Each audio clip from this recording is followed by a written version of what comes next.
She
was telling me that.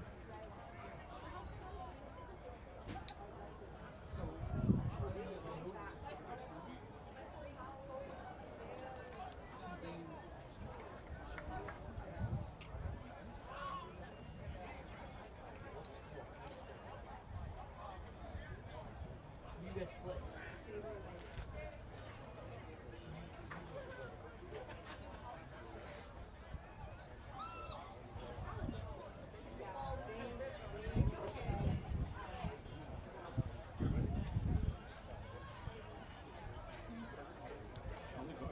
Good news? Good to see you. Hey guys. How you doing?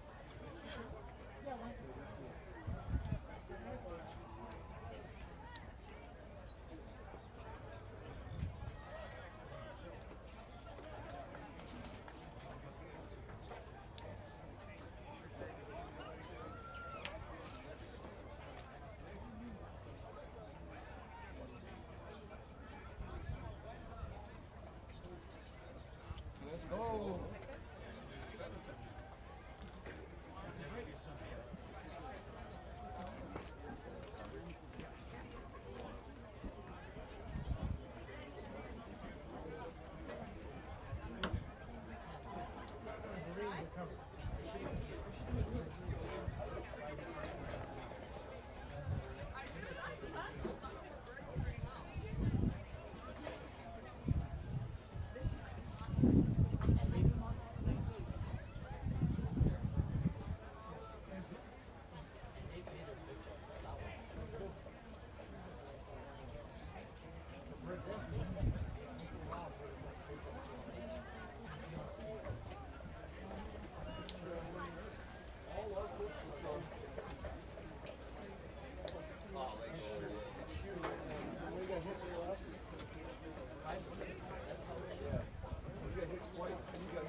And welcome to Rob Ford Stadium for the second half of this football doubleheader. It's the 2025 TDCAA High School Football Championship, the Senior Tier 1 Championship.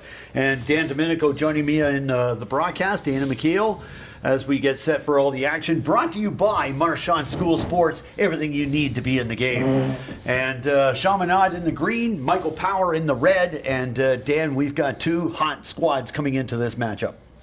Yeah, this is going to be an interesting matchup because both these teams were not exactly, both of them were not dominating figures during the entire season.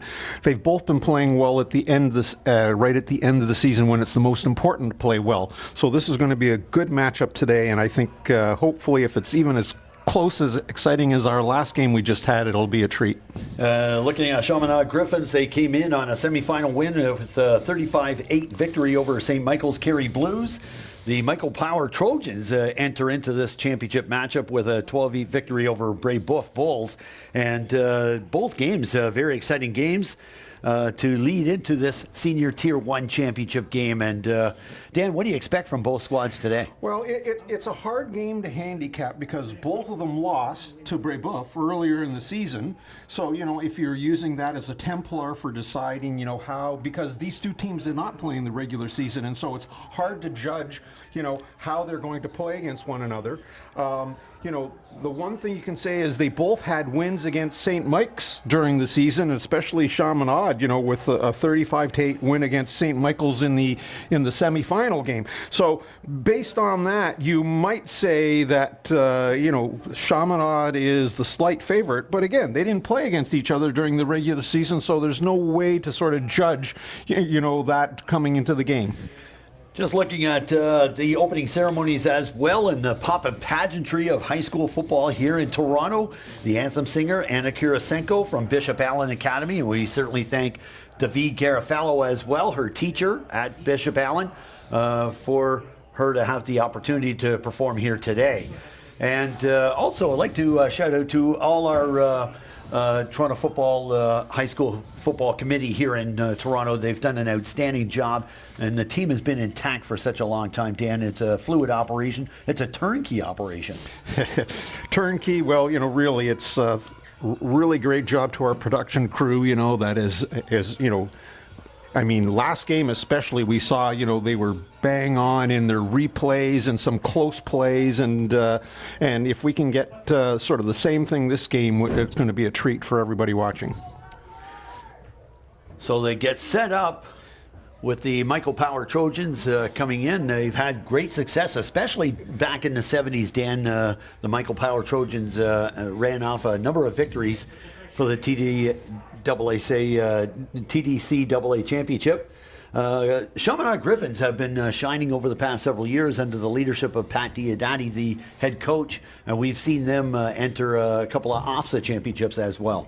Right, and we have two coaches that have been in it for a while. I mean, like it's, I was around for a very long time, so I can't judge it based on how many years I've been here. But having said that, both John Rowinski and Pat Diodati have been stalwart coaches, certainly in the Toronto Catholic Association for several years now, and both have what it takes to be successful in this type of a game. Yeah, a great matchup between these two coaches and their coaching styles. John Rowinski, a former coach with the Don Bosco Eagles back when the team was under the leadership of former Mayor Rob Ford. Right. I mean, the only interesting thing we have in this game is that certainly this is under the, not that we weren't under the lights before, but now we're going to be under the dusk as well. But both these teams have played in Friday night light type of games, so it's not like this will be brand new to them. Well, there's the kick. The Michael Power Trojans kicking off to the Chaminade College Gryphons. The return for the Gryphons as they bring it out to about the 30-yard line. It'll be 1st and 10 for Shamanad. That was Nixon White on the return. The officials for this matchup, the referee John Duffin, the umpire Richard Tyrell, the line judge Dave Kersinger, the down judge Glenn Edwards, the back umpire Joe Wood, and the back judge Brian Schouten. The timer for this game is none other than Peter Morris. Well, he won't be able to be in my ear this time telling me all the important rules. We almost dragged him into the production itself. Here's the Chaminade Gryphons as they look to drive the ball just over the 30-yard line. Minimal yardage on the carry.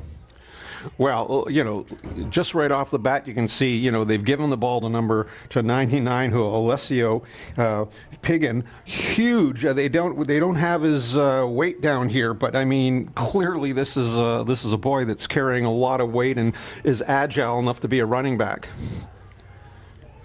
Second down situation and 5 for the Chaminade Gryphons. And they're going to run this one right through the fullback, and he'll bring it out over the 40-yard line. That's a first down for the Gryphons. Well, they're running this out of a wing tee, and as I said, Alessio, we just mentioned, Pagan he's got, as a fullback, he's in a 4-point stance, on the ground, which is typical of teams that run the wing tee. So what they're trying to do, they're either going to slam it up the gut, or they've got the two wing positions that run that will run wide. But again, I think their strategy right now is to see if they can just keep on pounding the ball up against what it looks to be a slightly smaller, well, I shouldn't say that when I look at some of the players on this team. Some big players in that lineup for the... Well, both teams have some size here, so I think, though, right off the bat, I think they're running this wing tee, and they're just going to try to slam it up the middle and daring them to stop them in the early going here. Looking at Matteo Paglioli, 5'11", 175-pound quarterback, a grade 11 student in the lineup for the Chaminade Gryphons, and running the ground game. And that's predominantly where the Chaminade College Gryphons are putting their marbles on right now, is the ground game. This is Paglioli. And a handoff. And they'll bring it out to midfield on the play. That's a gain of about 3. It's 2nd and 2 for the Chaminade College Gryphons. Well, I mean, Michael Power is already in a 5-man line, and they've stacked the middle. It's almost like an eagle sort of defense, they call it. But they have a man over the nose guard. They have 2 defensive tackles. They've got 2 linebackers stacked on top of it. And given the type of offense that they're running right now, I mean, it's just the same play over and they can't stop them so far. They're just handing the ball off up the middle to Alessio. Now, a lot more goes into that play, but having said that, he's just driving the ball up the middle, and they haven't been able to stop him yet. So a ball be placed right at midfield. It'd be first down for the Chaminade College Gryphons. It's a school that has seen a lot of good success with the football program over the past 10 or 12 years.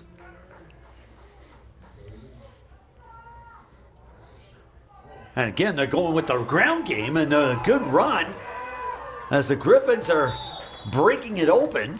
Well, And that time they lined up with a tailback along with the fullback, and Alessio, that we said, was featured as the primary runner before, became the lead tackler, I should say blocker, and he made a nice block, and the running back there was able to get to the outside, number 3, even though they don't have him listed here on the score on our particular sheet. He made a very good run to the outside, broke it away for a first down. Israel Oriendi is the tailback on the play for the Gryphons. And he's able to get it out to the Michael Power 35. So 1st and 10 for the Chaminade College Gryphons, and they'll bring it down to the 30-yard line. Again, they predicate everything on the run. And going with number 52 on the play, and that's Onagundi. We're physical fitness here and gymnastics with some of the names in the roster, but we'll make it happen. Yeah, Adepo Gundy, you're absolutely right. Yeah, we're... And this one was a crossbuck on the play, and that's another first down for the Chaminade College Gryphons. And that's a gun day again. And I will say, they have got the largest running backs I've seen for a team in a long time. I mean, these guys could double as clearly as offensive or defensive linemen. I mean, they've got that much size. Big boy on the play, and I mean, he's listed as a linebacker, so clearly he plays both ways. But he's 240 pounds. And Michael, I have to apologize. I was looking at the wrong. I kept on saying Alessio Piggin. It's not. It's Malik Okulu, who, as 285 pounds, is running the ball for the Gryphons. So they have one fullback at 240 and another one at 285, and they're running the ball. I mean. So again, that's my apologies, because I was looking at the Michael Power roster. No wonder I couldn't find the right numbers. Good size up front and in the backfield for the Chaminade College Gryphons. Right. 7:15 left here in the first quarter of play. Dan McKeel alongside Dan Domenico as we bring you the TDCAA Senior Tier 1 Championship. Now, typically what happens with these type of offenses is, with especially with the wing T, which you see, for example, the service academies in the United States run this a lot. Like, this is what Army runs and so forth. And Navy used to run the same thing. They are just going to run the ball. They have they run a lot of options off this. But what really makes this a spectacular offense is if you do have a tailback that you can counter to just the bashing, that these two big fullbacks are doing right now. And he's lined up in the slot, number 3. And going into the end zone, touchdown, Chaminade College Gryphons. Yeah, they've had no answer for right now.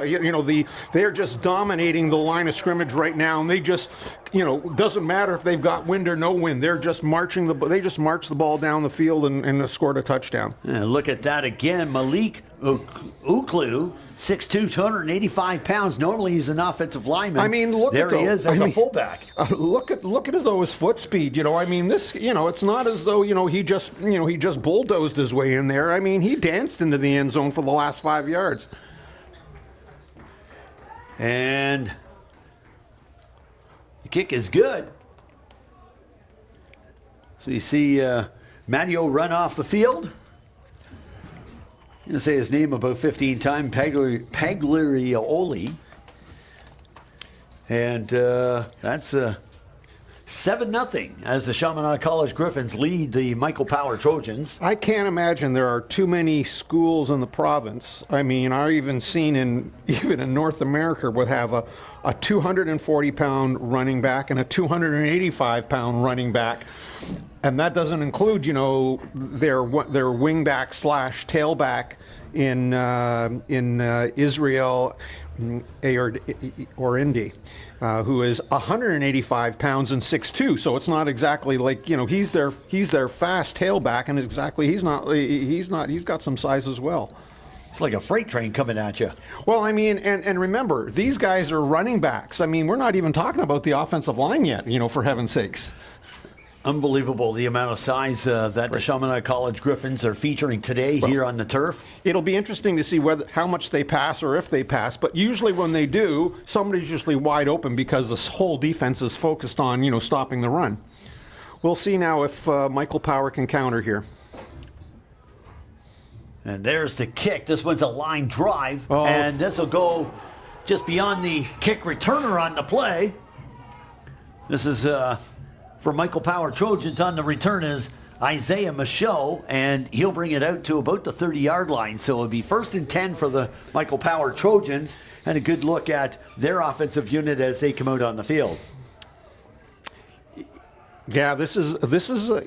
I know we're early in the game, but it's going to be interesting to see how Michael Power reacts to that sort of domination by the offensive line in that first drive by the Gryphons. I mean, they just took the ball, methodically just drove the ball down, and, there was no answer from the Michael Power defense. Let's see what their offense can do right now. Israel Oriendi was in on the tackle on the return. Here's the Michael Power Trojans. They look to hand off. And this is number 5, Anthony DeFrancisco. He'll take the ball off tackle on the play. Yeah. No, not really much at all there, and we'll have to see, whether they open this up or not. But it's still early, and we talked about it last game. You even notice, when you have these big guys that are playing both ways, or you're requiring them to be on the field for a long period of time, they tend to get tired as the game goes along. 7-0 as the Chaminade College Gryphons lead the Michael Power Trojans here at Rob Ford Stadium in Toronto, Ontario, Canada. See Senior Tier 1 Championship. And the officials have backed up the ball on the Chaminade College Gryphons, so the ball will be placed at the 44-yard line. It'll be 1st and 10 for the Michael Power Trojans. Yeah, and just looking at it, doing a quick cursive look, at the Shamanad team, they have 10 players that are 225 or more. That's a big team for a high school. Here's the Michael Power Trojans in shotgun. They got 4 receivers coming off the line. They hand off. Again, they're going to go with the run, try and drive it up the gut, but the Chaminade College Gryphons defensive front 4 are having a say about that. Yeah, I think, especially in the early going, it's going to be difficult for them to move the ball right up the middle against this, very large defensive line for Chaminade. It'll be interesting to see if they have enough speed, though, to take advantage of getting to the outside. Looking at number 5, Anthony DeFrancisco, and I'm sure he's going to see a lot of touches here today as the premier tailback for the Michael Power Trojans.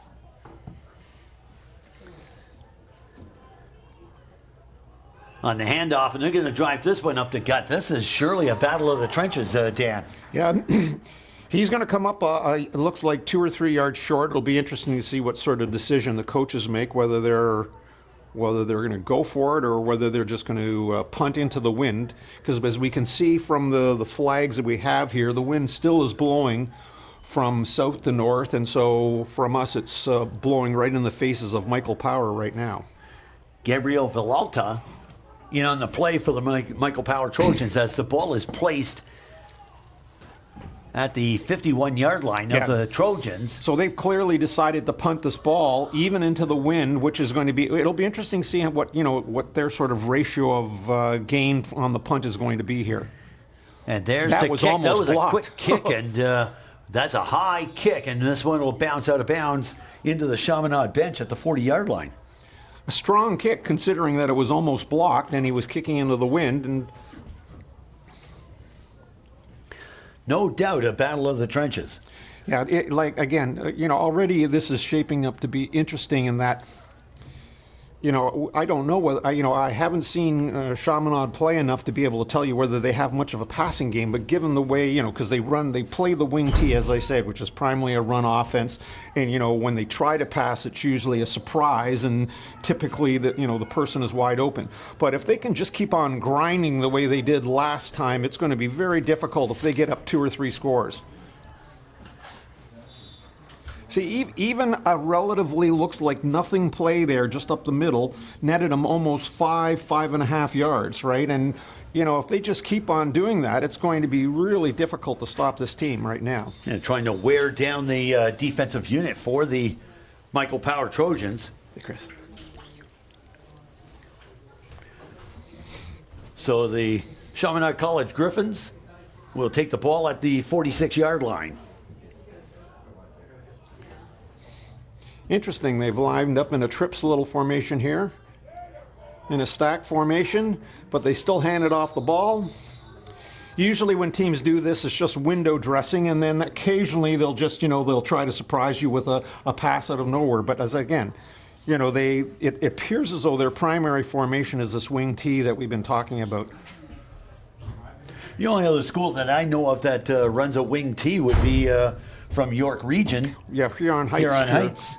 Head coach Heath Weir, who ran that to perfection. See, it's interesting why teams choose to do that. They may feel as though they just do not have much of a passing offense, or they have they feel as though they have enough weapons that and an agile enough line. Like, 'cause one of the reasons you also go to it is that usually you don't necessarily have the biggest line in the world. Clearly, that's not the case with Chaminade.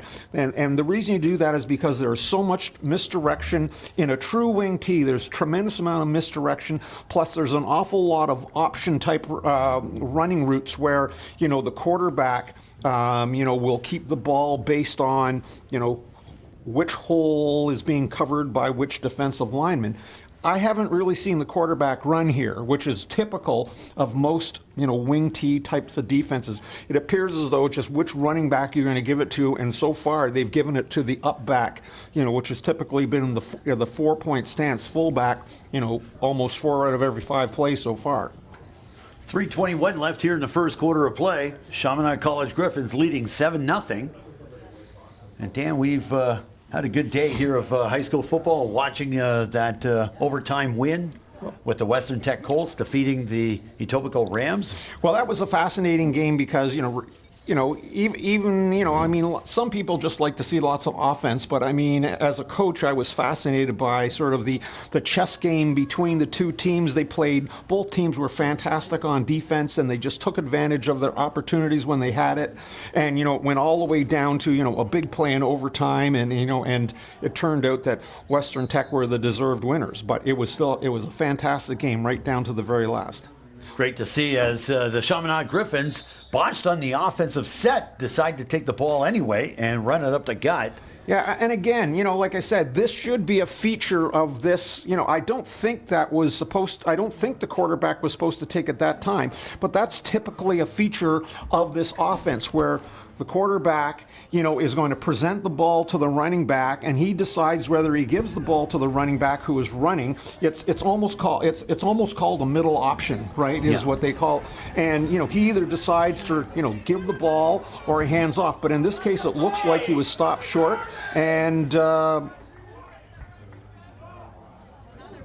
So they're going to place the ball at the 52-yard line. Yeah, no, I think they stopped him short, and this is a turnover. So great job by Michael Power here. Michael Power Trojans will take the ball at the Chaminade 52. It's 1st and 10 for the Trojans. And again, early in this game, we haven't seen, anybody really throw the ball yet, and we don't know whether it's just because it's the win. Clearly, Chaminade is a running team. Michael Power, though, haven't really seen enough of them to make that determination. Handoff on the play. And brings that's number 5 on the play for the Trojans. Again, we've mentioned his name, Anthony DeFrancisco, on the play, going off tackle. Well, he is clearly their feature back, and and clearly he is having to carry the load. He's got to carry the load for this team. It'll be interesting enough for me to see whether he has the speed to get to the outside, or are they going to have to bring like a slot back around or whatever to get to the outside to try to take advantage of the fact that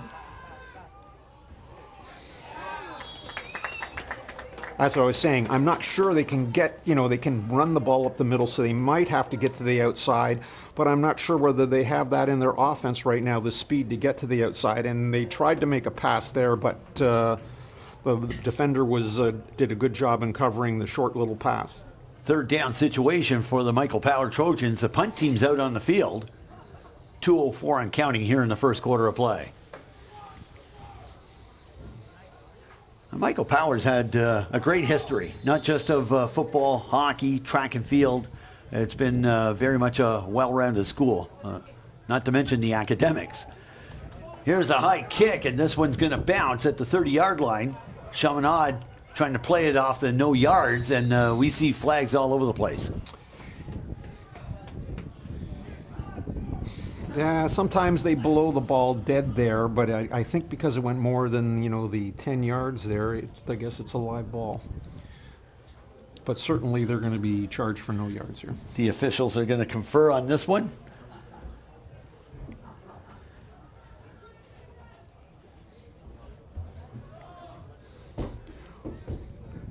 Okay, we're waiting for the call here. Yeah, I think they just gave him the 5 yards, no yards. So they'll move the sticks. And see, again, I even question sometimes when you're punting into the wind. They gain barely 10 yards on that, as opposed to going for it on 3rd and 4 or 5. It's easy to call from up here, right? It's really very easy true. to call. We're the armchair quarterbacks. And a fake on the handoff, and there go with the pitch. But see that, again, this is one of the feature plays of this particular type of offense. You've pounded it up the middle, with the big guy, you fake it to him, and one of the offside slot back comes around, and it's like a little rocket. It's called like a rocket toss to him, where he tries to get to the outside. But a really good job. I mean, one of the problems, if you're an offense here, if you don't throw the ball at all, there's going to be a point where pretty soon they have almost 11 people on the line, right? They're going to be right on the line. So even when you try to go outside, there's somebody already in your face. So eventually, at some point, you have to throw the ball downfield to try to loosen them off. Or if you're just too strong for them, you just keep grounding it up over the middle like they've been doing so far.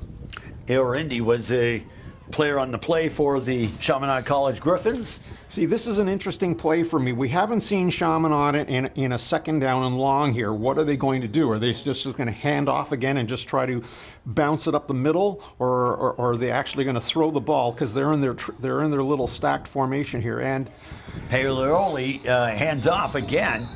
We've seen some great one-on-one battles in the process. See, this could be their Achilles heel right here for Chaminade. If they don't get some yardage on first down, they're put in a tough situation where here, great job this time by Michael Power, just stopped him twice in a row, and now they're forced to kick the ball. Be a third down situation for the Chaminade College Gryphons. Punt team comes out on the field looking for field position.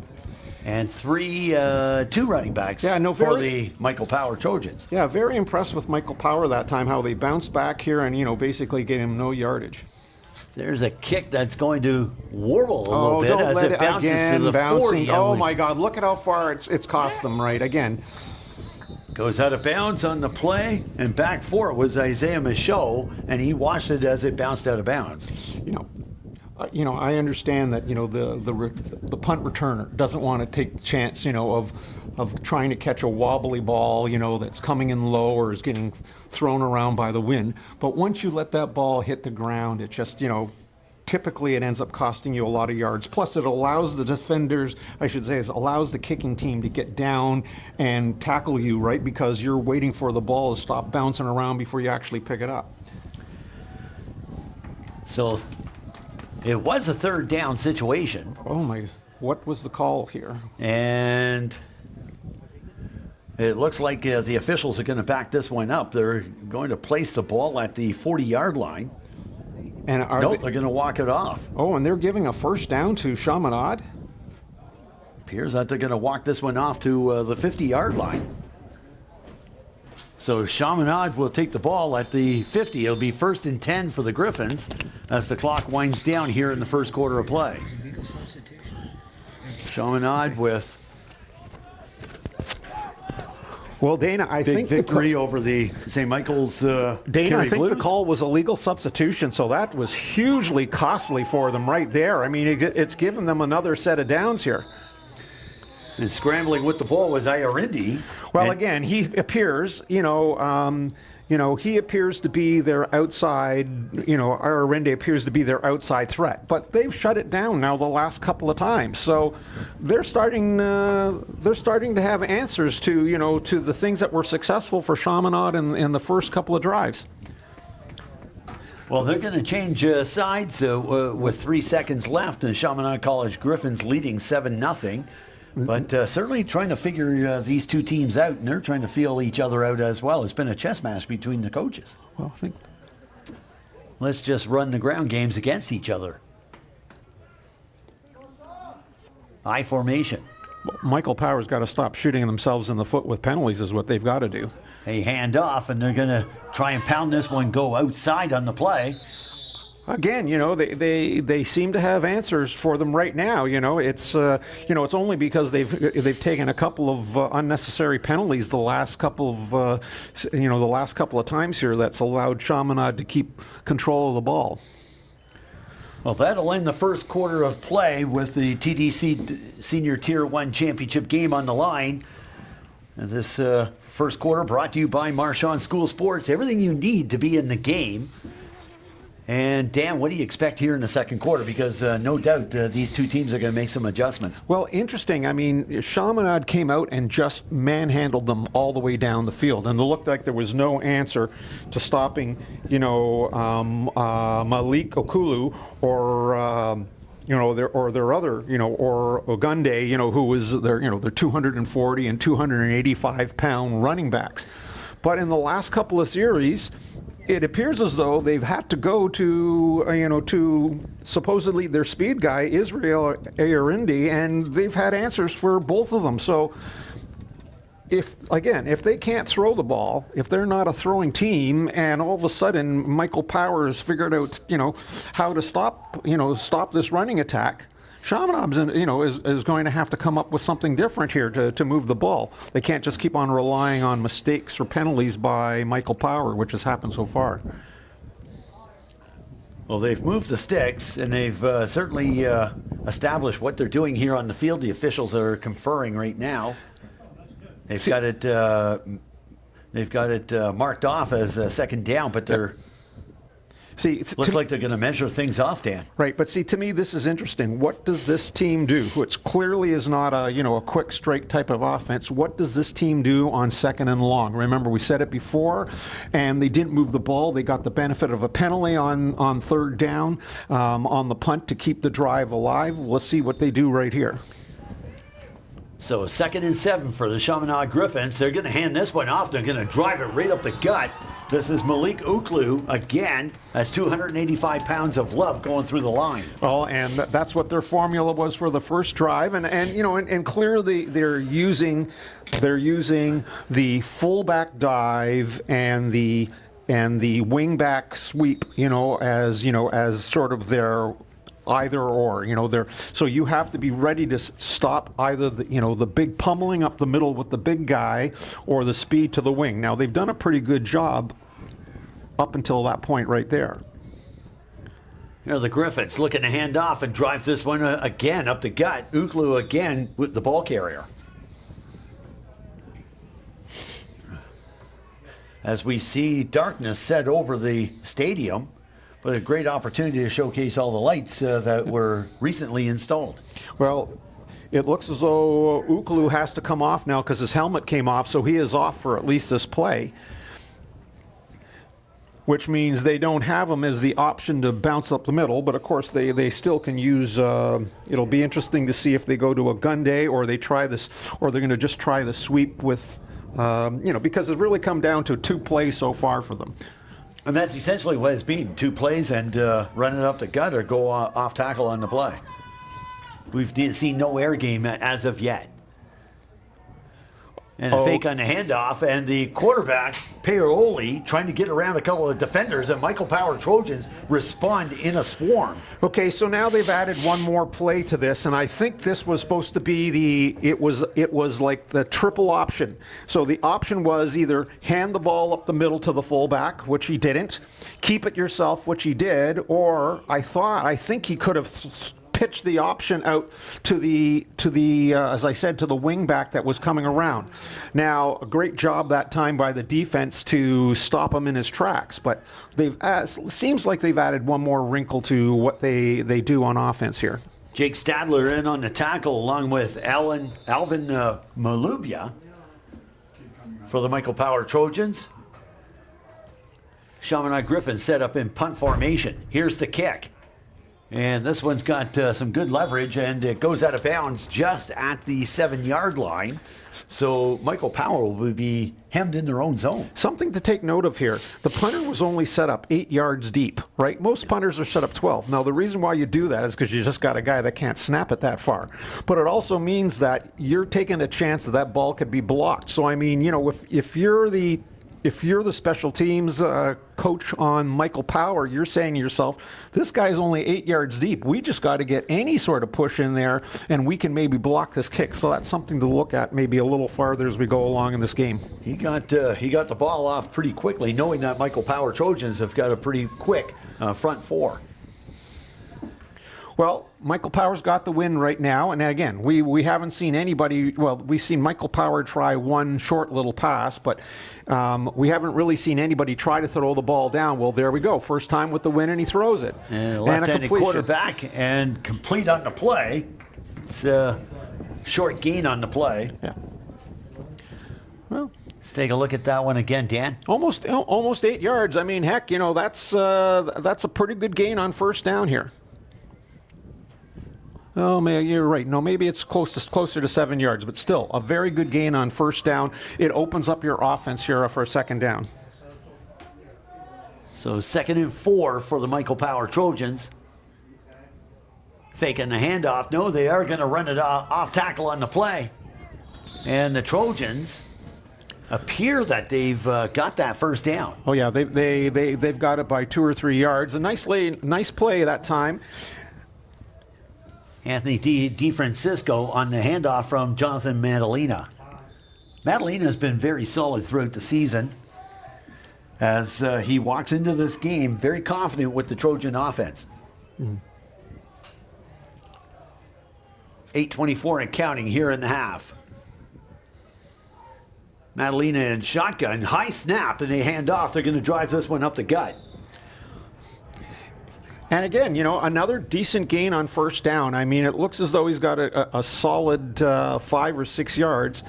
And you can see both teams now. I mean, they're stacking the line of scrimmage because, you know, there really isn't the expectation of any sort of passing threat to them right now.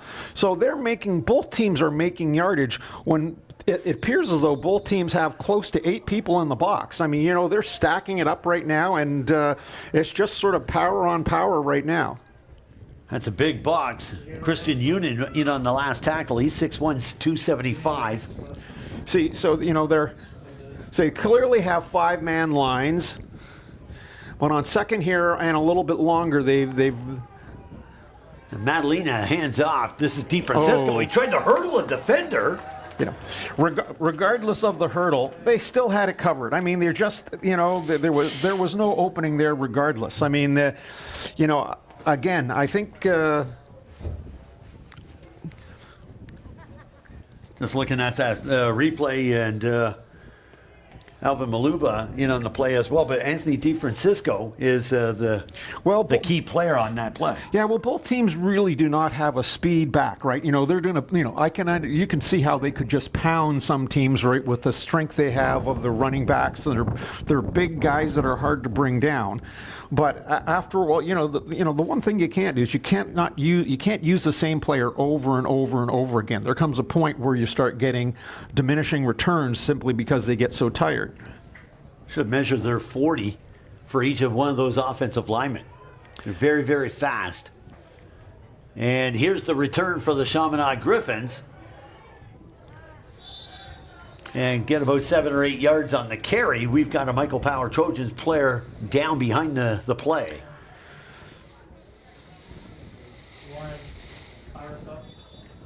And brings the ball out to the 48-yard line, so it'll be 1st and 10.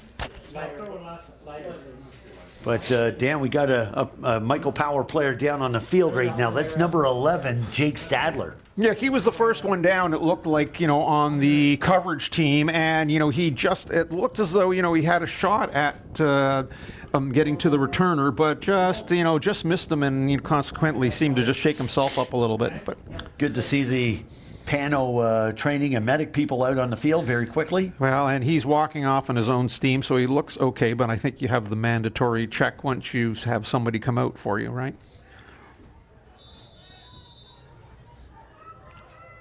Okay, so here we watch the Chaminade Gryphons with their offensive unit. And they hand off, looking to run a sweep on the play, and we've got some theatrics after the play as well. Going down on the field, number 3, Ayarindi. Now, that was interesting. So that was a little variation of what they did. That was more of a sort of a jet sweep coming from the running back who runs inside the quarterback, as opposed to the sort of the rocket sweep that they've been doing with the tailback. You saw that tackle, Dan, with Patrick Ayer, the linebacker, coming up on the play, picked him up and drove him back.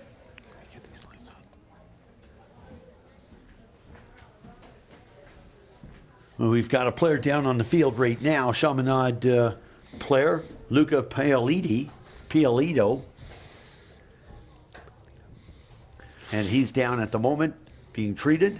He's one of the slot backs that, well, you certainly know on this team you better be able to block if you're a receiver, right? Because they ain't throwing the ball to you too much. Just looking at some of the notes on Michael Power, founded in 1957, formerly known as St. Joseph High School, Islington.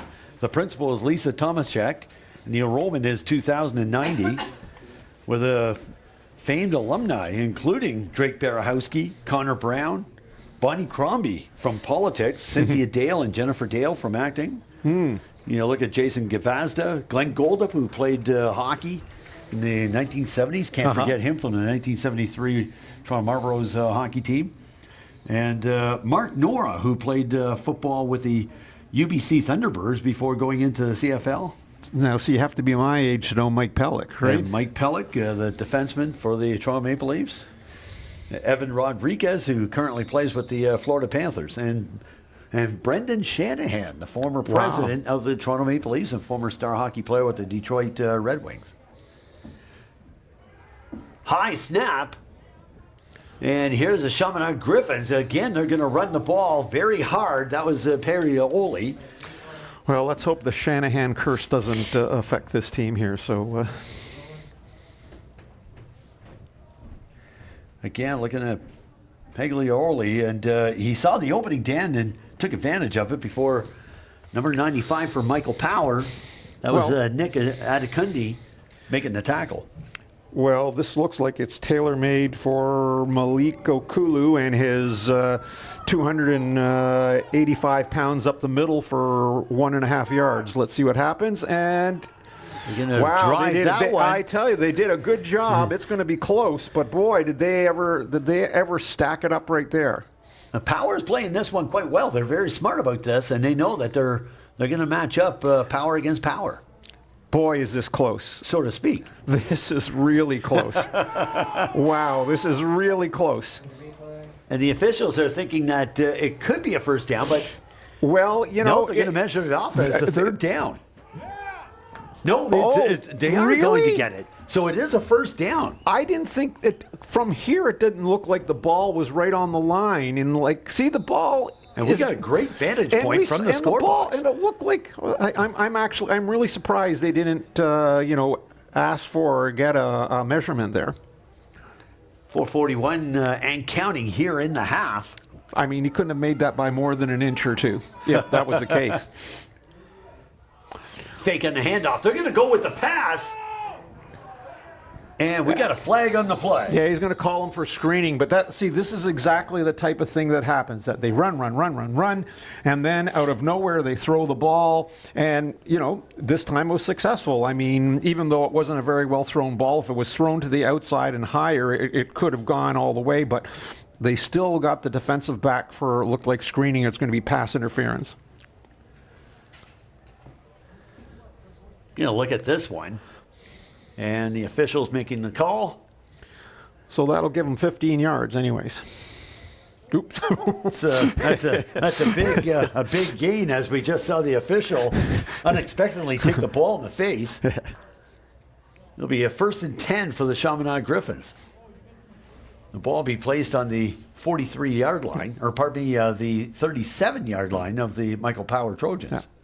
It's important, though, for when you run this type of an offense, when you do take your shot, it's got to be successful, right? Otherwise, if you can't make those couple of passes work, then they just stack the line all the time on you. Well, they hand off, and they're going to drive this one off tackle again. Another big gain for the Chaminade Gryphons, again going to Oglou. Yeah. However, the gains they're getting on first down, though, slowly are starting to diminish. So instead of the 7 and 8 yards they were getting, now we're down to 3 and 4 yards. They've been put into this situation where they've been 2nd down and long several times now here, and it puts a lot of pressure on this type of an offense. Like you can have Oglou bail you out and get you 5 or 6 yards and then try to get it again on 3rd and 1 or 2. Oh, no, we got a fumble. Look out. Oh, he could have picked it up and gone. Wow.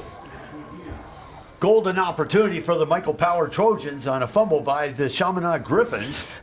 And that's exactly my point. They used Oglou that time as the decoy. They pulled it out of his stomach, and instead they tried to go wide, but that did not fool Michael Power at all, and instead they got the turnover and another great defensive stand on their part. There comes a point where you can only run the ball up the middle so many times on 2nd and long and be successful doing it, right? And that's the danger for this type of an offense. If you need yardage, it becomes a lot harder to get that yardage when the defense knows exactly what you're going to do. So it'll be 1st and 10 for the Michael Power Trojans. Ball on the 42, and they go off tackle on the play. Again, they're looking at Anthony DeFrancisco to gain them the yardage, and we've got a flag on the play. 3:18 and counting here in the half. Yeah. Let's take a look at the replay, Dan.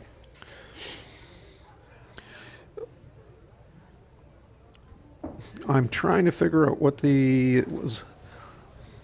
Did he maybe grab? I don't think he grabbed the helmet, or did he grab? Rough play? Yes, it is. Yeah, they did call him for grabbing, I think, the shoulder pad. That was, collaring there. Officials are keying in on these penalties, and they'll move the sticks. And that's going to be. We saw looks that like happen. it's going to be a 15-yard penalty. Yeah. Oh, yeah. It's a major penalty. Well, we saw it already called once against. Remember Oglou before, when he was stopped in his tracks, and they got the benefit of that down on the 1-yard line. So the ball will be placed at the Shamanad 51. It'll be 1st and 10 for the Michael Power Trojans.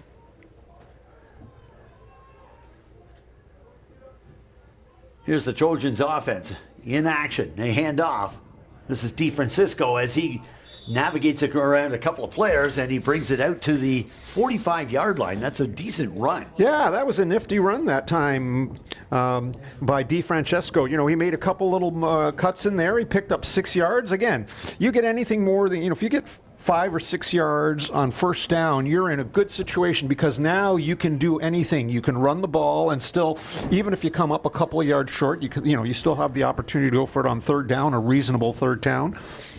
Or you can pass the ball short. So, these 6 or 7 yard gains on first down are so critical, especially in Canadian football and especially in the high schools here. That was Amadera Adep Oganadi who made the tackle. Here's the pass, and it's caught.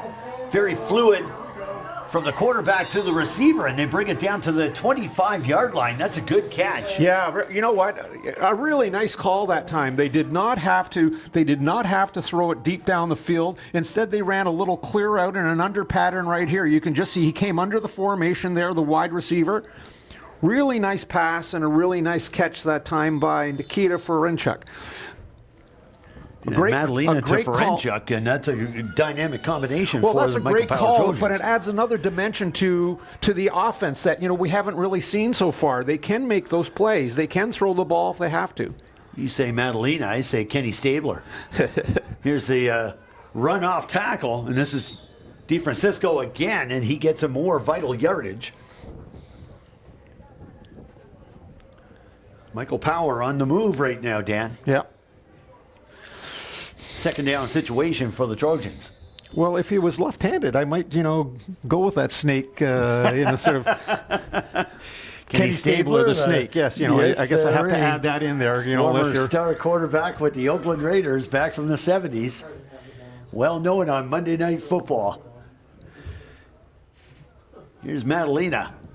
And they hand off again. DeFrancisco trying to cut inside on the play.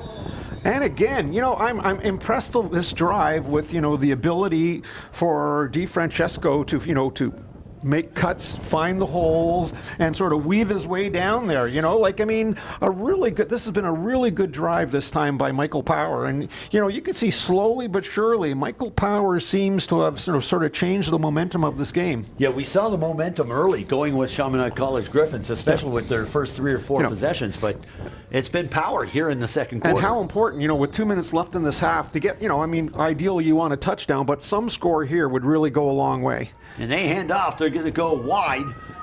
This is the Michael Power Trojans, but Shamanad shutting it all down behind the line of scrimmage. The one thing we've seen that seems to be pretty consistent for both teams is they do not have the speed to get outside, and the defenses are already sort of stacking, the box right now in terms of making it difficult to run, that it's going to be difficult for just running the ball outside because they just do not have, sort of those absolute speed burners that can just beat people to the sideline. That was Caius DeRose, the ball carrier on the play. Rindy coming up with the tackle. And he lost 3 downs. It's important they pick up some yards again here, at least to get into field goal position. Madalena hitting the receiver. He was wide open on the play. But again, they didn't throw the ball downfield. They're just going sideline. It's almost as they're saying, we'll take the field goal opportunity right here, assuming, and again, 3 points here would be big anyways. They needed to come away with some points on this drive. Caius DeRose again on the reception for the Michael Power Trojans. And but if he can field goal team out on the field. If he can convert this field goal, though, this has been a nice answer drive by Michael Power, and and certainly puts them right back in the game. Go Nikita Ferenchuk, and this one's wide. What the heck was that?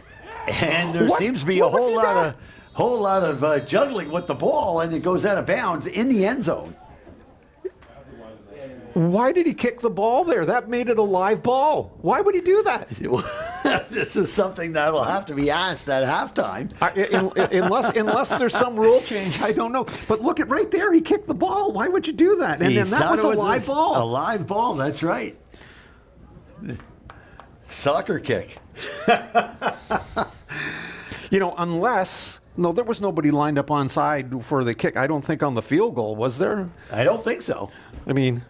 But the officials are asking for some assistance to make this call. I'm just a little bit dumbfounded right now as to what actually took place there. There's a minute left here in the half, and the officials are a little bit perplexed too.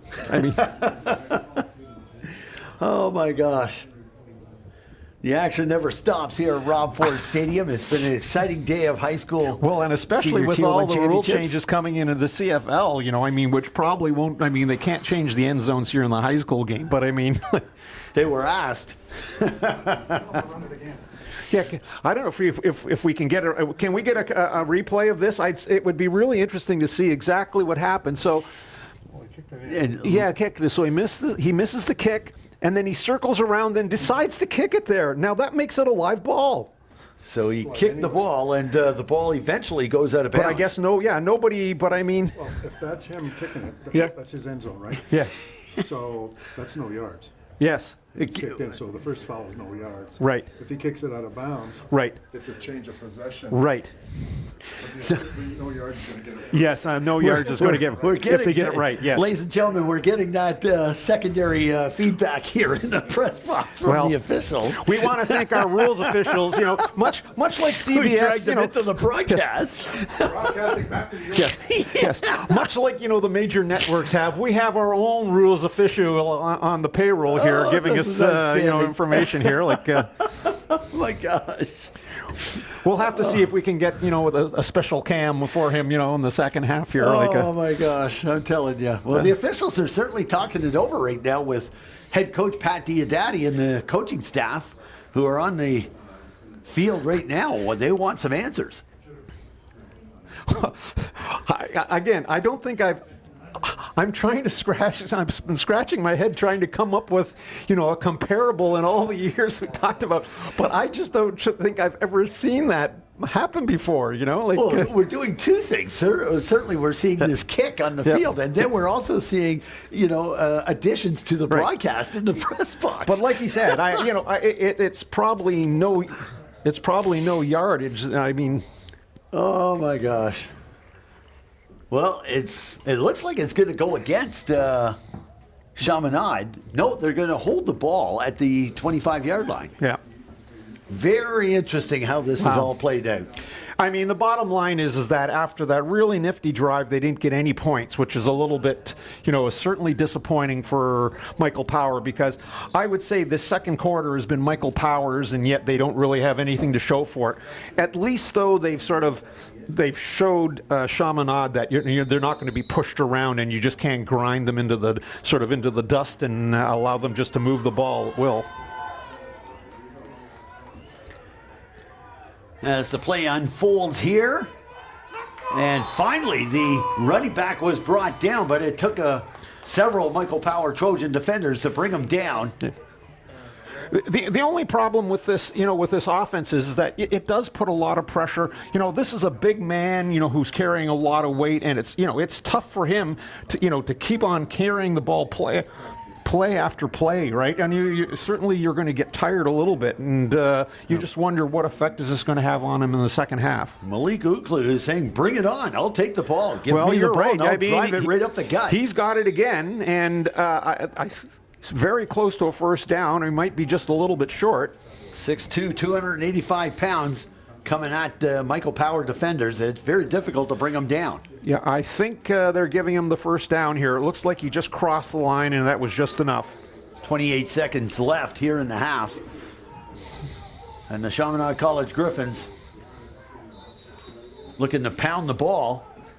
But you really have to admire the Michael Power Trojans front four. They've been sizing up very well against Chaminade. Well, honestly, if we just eliminate that first series, where just great execution by Shamanad, they've been every bit as good as the Chaminade line, defensive line since the start of the game.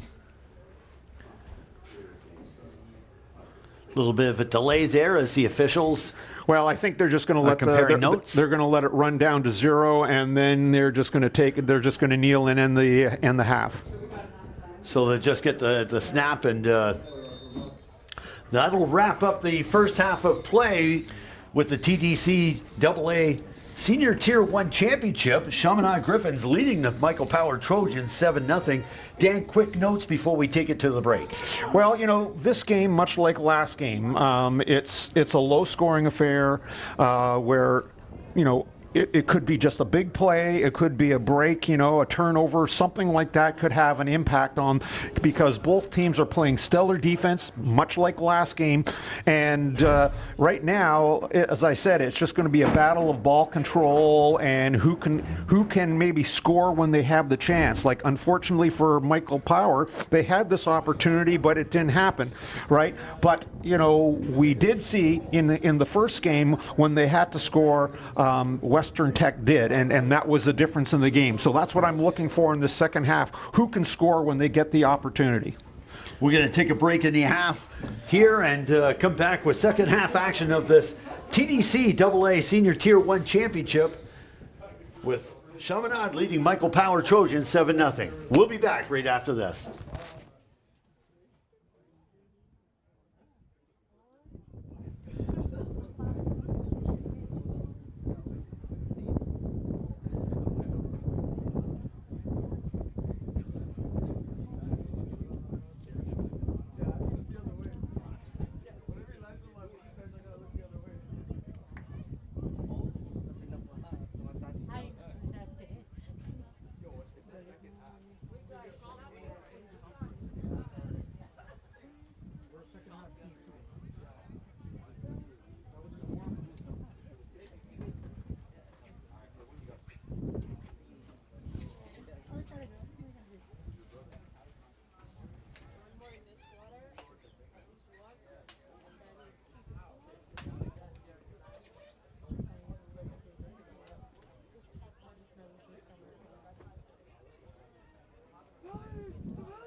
And welcome back to Rob Ford Stadium here in Toronto, Canada, as we get set for second half action of the TDCAA Senior Boys Tier 1 Football Championships. Dana McKeel, Dan Domenico, and we're now joined by Lisa Lascelles, Marketing Manager for Marchand School Sports. Everything you need to be in the game. And Lisa, we're glad to have you here on the broadcast. I am really glad to be here. Thank you, Dana. It's a lot of fun having our corporate partners in on the broadcast and able to talk football at the same time. Chaminade College Gryphons will kick to Michael Power Trojans. What do you think of the game so far? It's been really impressive, actually. These are two big lines of football players, and they've been doing a great job. And the kick, a little bit of a bobble by the Michael Power Trojans as they're brought down at the 25-yard line. Dan, what do you expect here in the second half? Well, I expect much the same. I think it's going to be a battle along the lines, as Lisa's alluded to, and I think it'll still come down to maybe somebody making a big play, right? And, maybe somebody will decide to throw a pass over top of everybody, or one of these big hulks will break free and make a run. But it's certainly going to take something special, I think, right here in the second half. We've got a lot of special players out there on the field that can make that happen, as the Michael Power Trojans offensive unit out on the field. First down situation, they hand off to DeFrancisco. He dropped the ball, but he's able to recover quickly and falls on the ball and hold it for the play. Lisa, we're really thrilled to have Marchand School Sports be involved as a corporate partner. You've been with us since 2007. Oh, at least. And, talk about Marchand's and its history and your relationship with Toronto High School football. Marchand's has been around. We're actually celebrating our 50th anniversary the end of this year.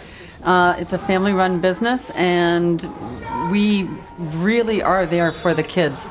Our schools are our biggest customers, and we just like to support them and get them what they need. As our tagline says, everything you need to be in the game. We want the kids to have everything they need to be in the game, whatever that game is. Have you seen any changes in the way the marketing and promotion and branding of Marchand's with high school football in Ontario? Not just Toronto, but Ontario as well. Oh, well, things have changed over the years immensely, if you will. I mean, we've changed from a lot of different things, but AI is taking over, as we all know, and changing everything. But we're always here for the schools, and the high schools are our biggest customers. So we're happy to be here. And Dana, just to correct you there, but back in the mid '90s when we had the Metro Bowl at then it was the Sky Dome. Marchand's was our sponsor. We were there, yeah. That's right. Yeah. We remember those days tremendously.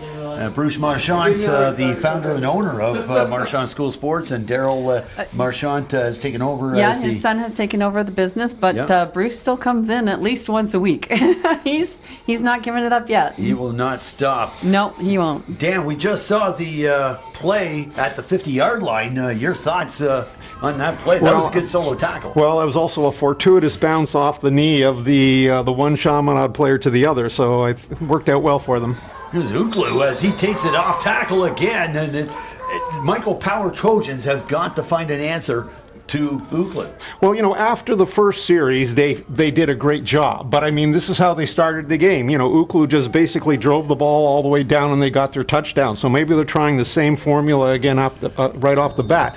But certainly as the half wore on, Michael Power did a much better job of figuring out how to stop him in his tracks. This is almost parallel to the Fred Flintstone and the Bedrock Boulders. And right there, this is what I'm talking about. They stopped him for nothing there, right? Like, what a great job by Michael Power. So it's going to be a decision, but I think they'll probably have to punt here on third and at least 4 or 5 yards. And looking at the officials, Lisa, quick question for you. When high schools have to certify their helmets, what is the process and how much does it cost? Well, it's a different price all the time, but they have to send all their helmets in to us, and we send them down to a certification company, and it all gets redone and gets sent back out. I think most helmets are around a 5 to 7 year lifespan, depending on what they've gone through. But it's good to get them re-certified probably every year. High play. Here comes a response by the Michael Power Trojans as they go out of bounds on the play. Yeah, that was number 9, Patrick Ayer. Well, and you can see the whole bench on Michael Power's side was, giving the wave the flag sign because it looked as though he might have had his face mask grabbed there, but no call, and so Michael Power has their first down and their first opportunity in this half to see if they can move the ball. Lisa, we talk about football, and you also have other sports as well within Marchand School Sports. People can go to the website, marchands.com. Yep. We have, I think, pretty much every sport out there. Of course, we do all the major sports, the basketball, volleyball, baseball, hockey, football, rugby, badminton, pickleball, you name it. Here we go. The newest and hottest Cricket, sport. curling, you name it. I'd rather watch ice melt than watch curling. But that's another day. That's another cold game, that's for sure. Yeah. Do they have dog sled racing here in Canada? They do up north, but we don't do anything with that. Yeah, they do Not have yet. dogs. Not yet. You're not yet. Michael Power Trojans with the ball. Second down situation with the Power Trojans on the 43-yard line. And here's Madalena. He's looking for the pass. It was a little too casual, Dan. Well, you know what? Actually, the receiver there, he's looking around, and I think justifiably so. As he was trying to break away, it looked like, I think it was number 90 for Shamanad, which is Isaiah Linares, sort of gave him a little grab and a tug, and it slowed him down. Otherwise, he might have been open. But he certainly got away with it if he did. Wow. Such a close game. Such a close game. These are two really well-matched teams, that's for sure. And that was a good opportunity to take a shot there on third and relatively short. And I think, without that little tug, they might have had something on there. Set up on the kick. Here's the punt. This one's big. Wow, this is going to bounce deep into the Chaminade end zone. Here's the reply. Trying to navigate around a couple of defenders. This is Ayarindi, and he goes out of bounds right there at the Shamanad bench. Well, I'll tell you one thing. Alessio Piggin, who is the punter, with basically taking a one-step kick, he has a lot of power behind that. Even into the wind, he's shown he can kick the ball. And, this is the first punt we've really seen all day that really gained a fair amount of yards for, the kicking team. By the way, I want to respond to that, Dan, and say that the balls are provided by Marchand School Sports. Everything you need to be in the game. Told ya. That is just like a commercial.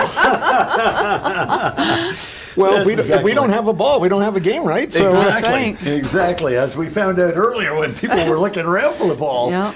So we've got a decision where it's going to back up tremendously. Chaminade taking a penalty, and they're going to put the ball back on the 15-yard line. Well, without actually seeing the call, you'd assume it was some sort of blocking or holding from behind or whatever. So, but this is put.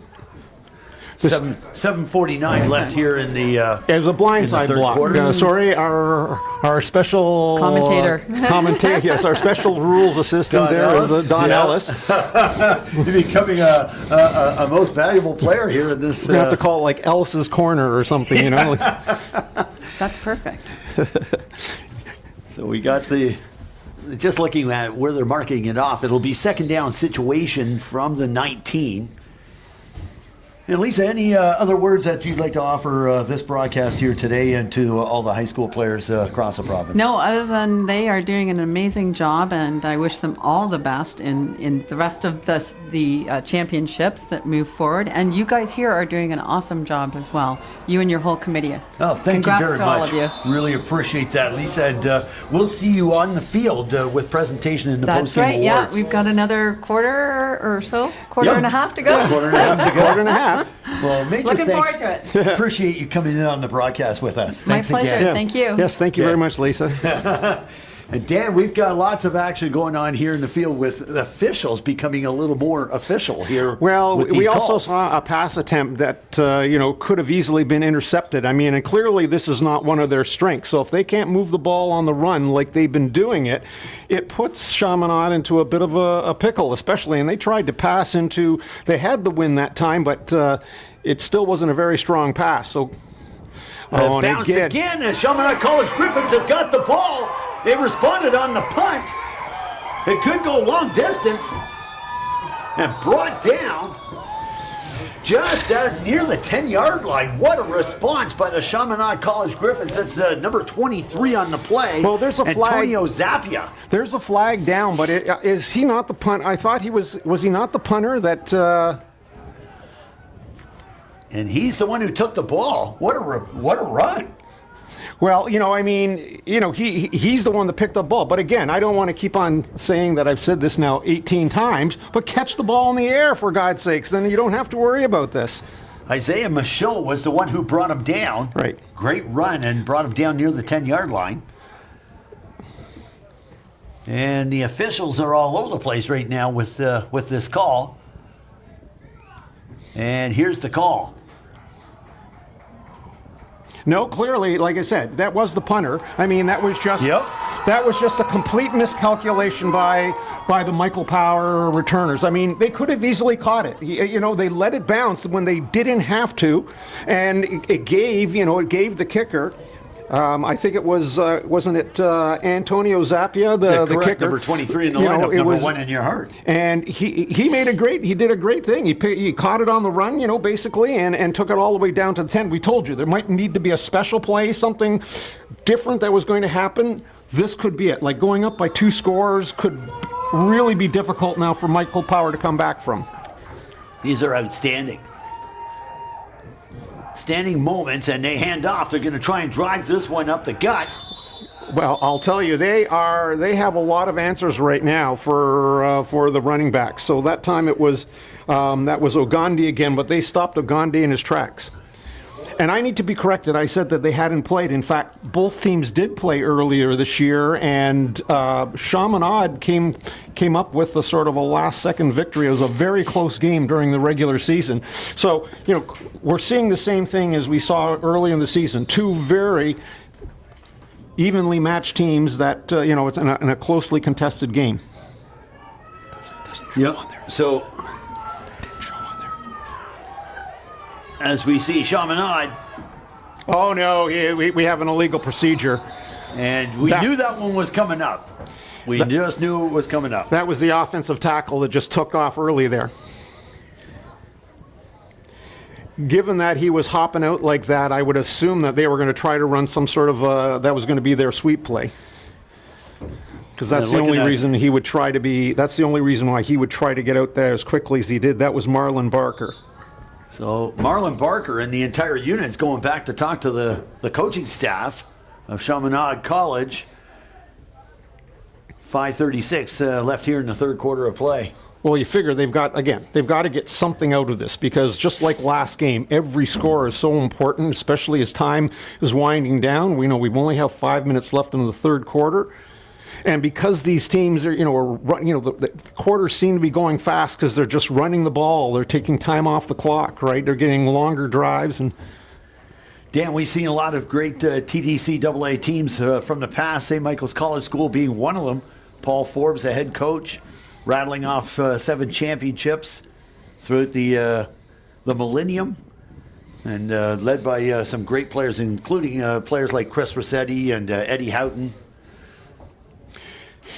Given the fact that I had to play against them so many times, don't expect me to wax poetic about them, okay? So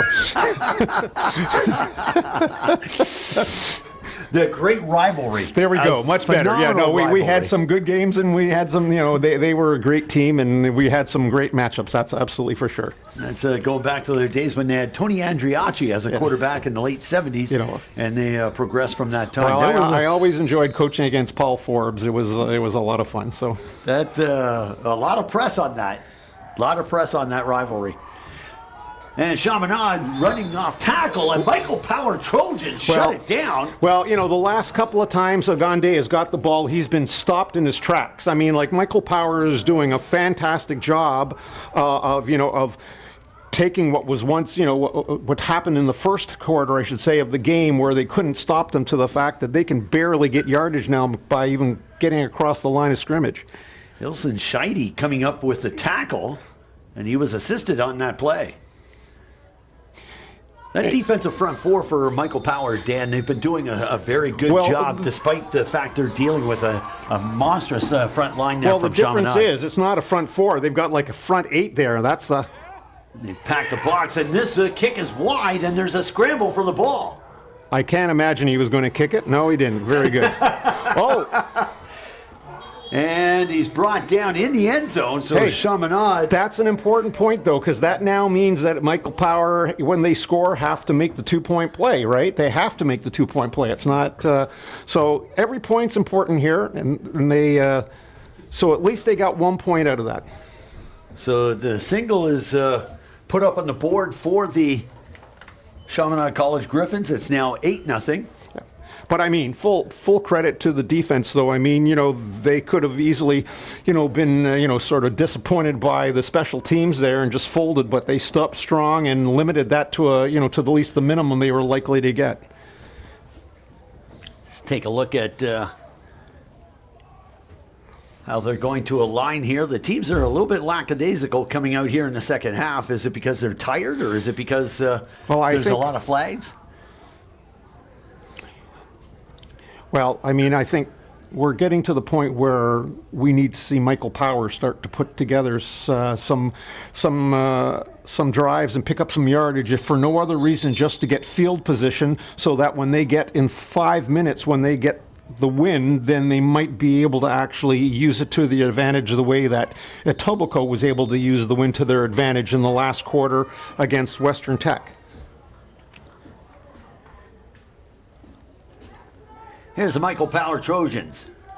Madalena in shotgun. They hand off. Good drive as they go through the hole. I will say that one thing right now we're starting to see is Anthony DiFrancesco, instead of getting tired, is starting to actually make yardage here in this second half the more they seem to give him the ball. So he seems to have a feeling right now his offensive line's doing a good job, but he's also creating space for himself with some nice runs. Yeah, good acceleration coming out of the backfield. Yeah. And take a look at Anthony Thuma, who is on the tackle for the Chaminade Gryphons. They again hand off to DiFrancesco, and he's going to run right into a wall of traffic. Yeah. And brought down on the play, number 23, Antonio Zappa. And he's becoming a little more prominent here in the second half. Yeah, the difference between DiFrancesco and the combination of Oklu and Ogande for Chaminade is that, once they get going, they're tough guys to bring down, the Chaminade running backs, right? Just because of their size or whatever. But we can see DiFrancesco has the ability to make holes for himself. So he can make cuts, and he has some moves, right? Like there again, he did just to pick up an extra 2 or 3 yards, whereas you really don't see that. It's just the straight ahead power of the Chaminade backs. Goes off tackle again. Pretty strong fellow, and certainly attractive to a lot of college scouts and coaches. Yeah. 3:18 and counting here in the third.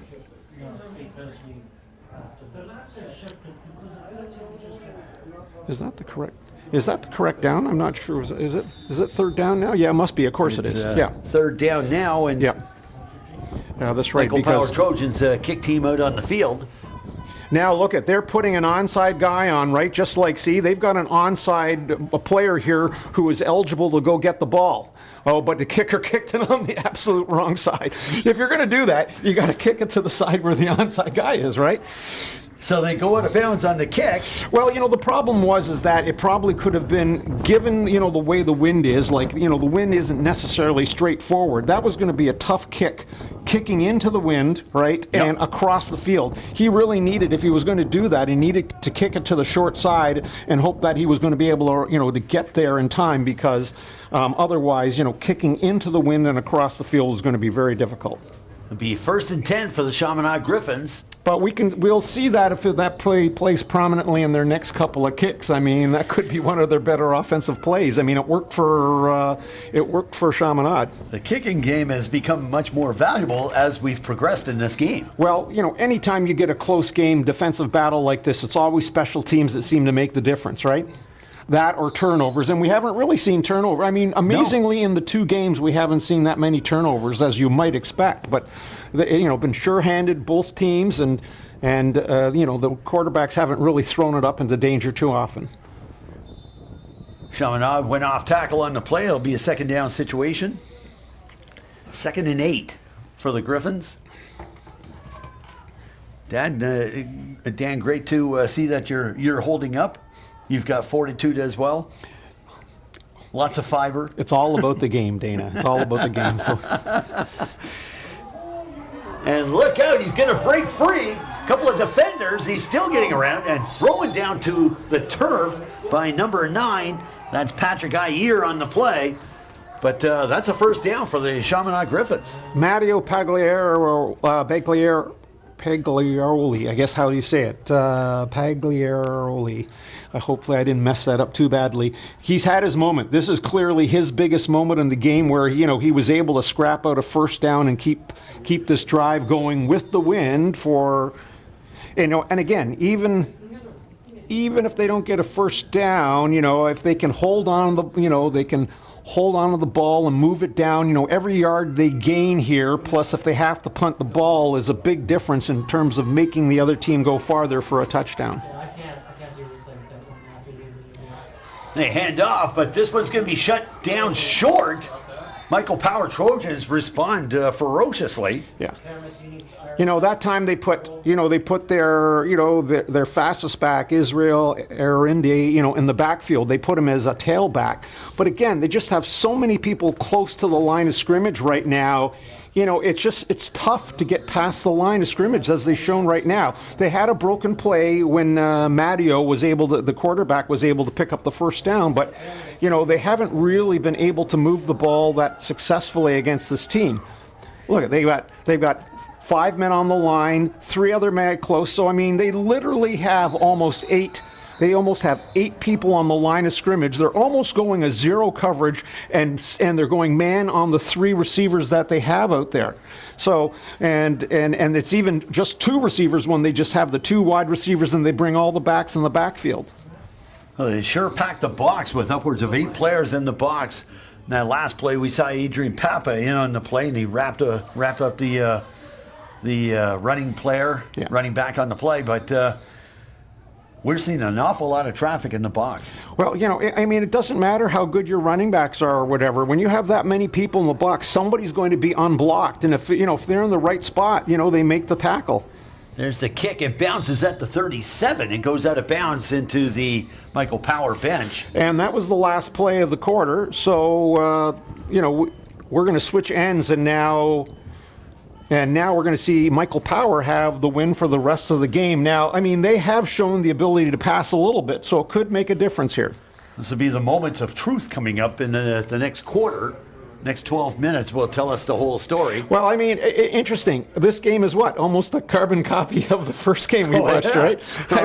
It's almost exactly the same thing, right? We need a team that has to get a touchdown and a 2-point convert, to tie it up, and a great opportunity. As a matter of fact, it's a great opportunity for us to highlight all the people that are on our committee, Dan, and that includes Russ Hoff, the TDCAA football convener, John Rawiski, TDCAA convener, yourself, Peter Morris, Ted Goldberg, Pat Riley, Chick Kennedy, Danny Russell, Brian Gaw, Chris Worth, Campbell Blake, Mike DeMarco, Patrick Walters, Chris Reed, do an outstanding job year after year putting out the high school football championships here in Toronto.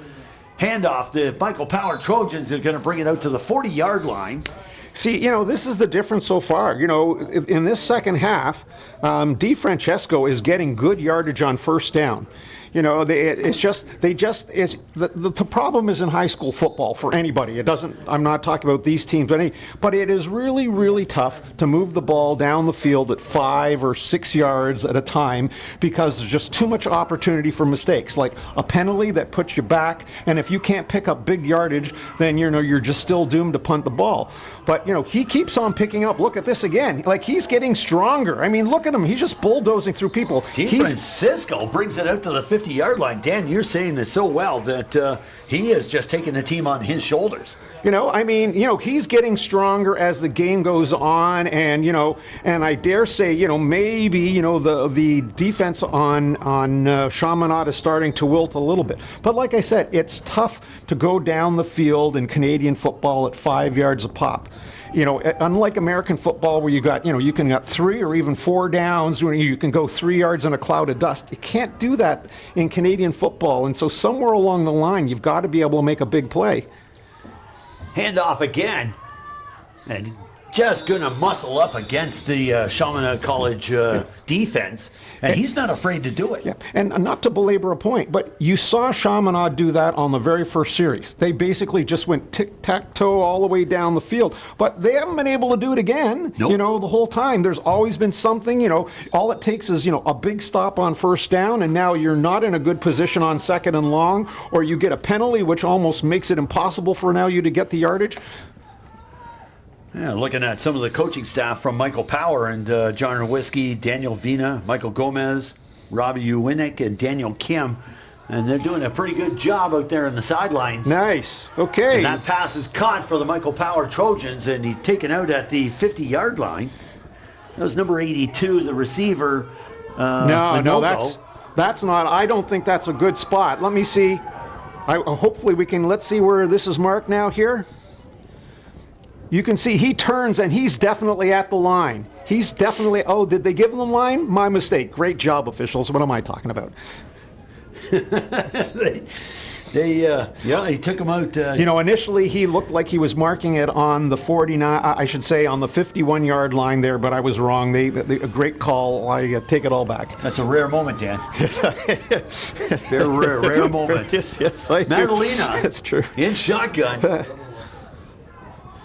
Slots are coming up on the line, and they hand off to Dan Francisco as well. He was looking to go outside on the play. Yeah, great and shut job. down very quickly. See, now again, this is what I just alluded to. What happens now when you don't get your 5 or 6 yards on first down? Now you're in second and long, and you're not really used to picking up big chunks of yardage every time, so we'll see what happens. Christian Unin at 6'1", 275 pounds, playing the defensive end position.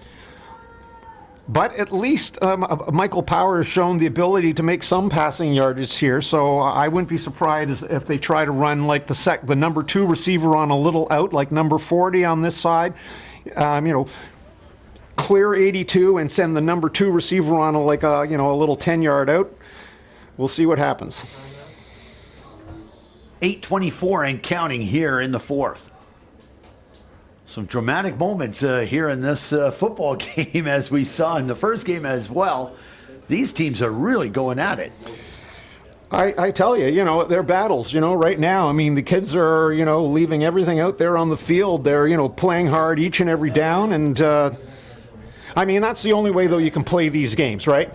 You say, there's no point in saving anything for tomorrow. I mean, this is, you've got to do it right now. I mean, and there's no point in getting mad after the game. Get mad right now. Get out there and, try to be a difference maker. My company is helping out with Trying to think of other high school football teams, and the one that comes to mind is Senator O'Connor and the team that they put out several years ago. And the De La Salle Oaklands, who played back in the early millennium, Dan, and advanced to a playoff game in the Officer Bowl series. That was knocked down, but he could have taken it away. That was number 82 on the a no-go, the intended receiver on the play. Well, number 5, Nixon White, the defensive back, just hung in the corner there, right? So, I mean, they basically, he hung in the corner, and it was the number 2 defensive back that covered the deep, and it was the perfect call because the outside receiver just did basically a 10-yard stop, but as I said, Nixon was there. That's a high snap, and that really floated, but here's a booming kick. And this goes back to the 5-yard line. Here's the run back for the Chaminade Gryphons. Oh, he's got a bit of a lane here. Very good. And goes out of bounds at about the 30-yard line. That was a good run for number 3, yeah. Oyorindi. Yeah, Oyorindi, we said, who seems to be the real speed, the only, seems to be the speed guy that they've got, and he certainly was able to take them out of a hole because, boy, that was a great kick that time. Looking at the 40-yard dash that he does, I'm sure it's around 4.2, 4.3. Well, we'll have to get the speed gun out. And the ball placed at the 35-yard line. It'll be 1st and 10 for the Gryphons.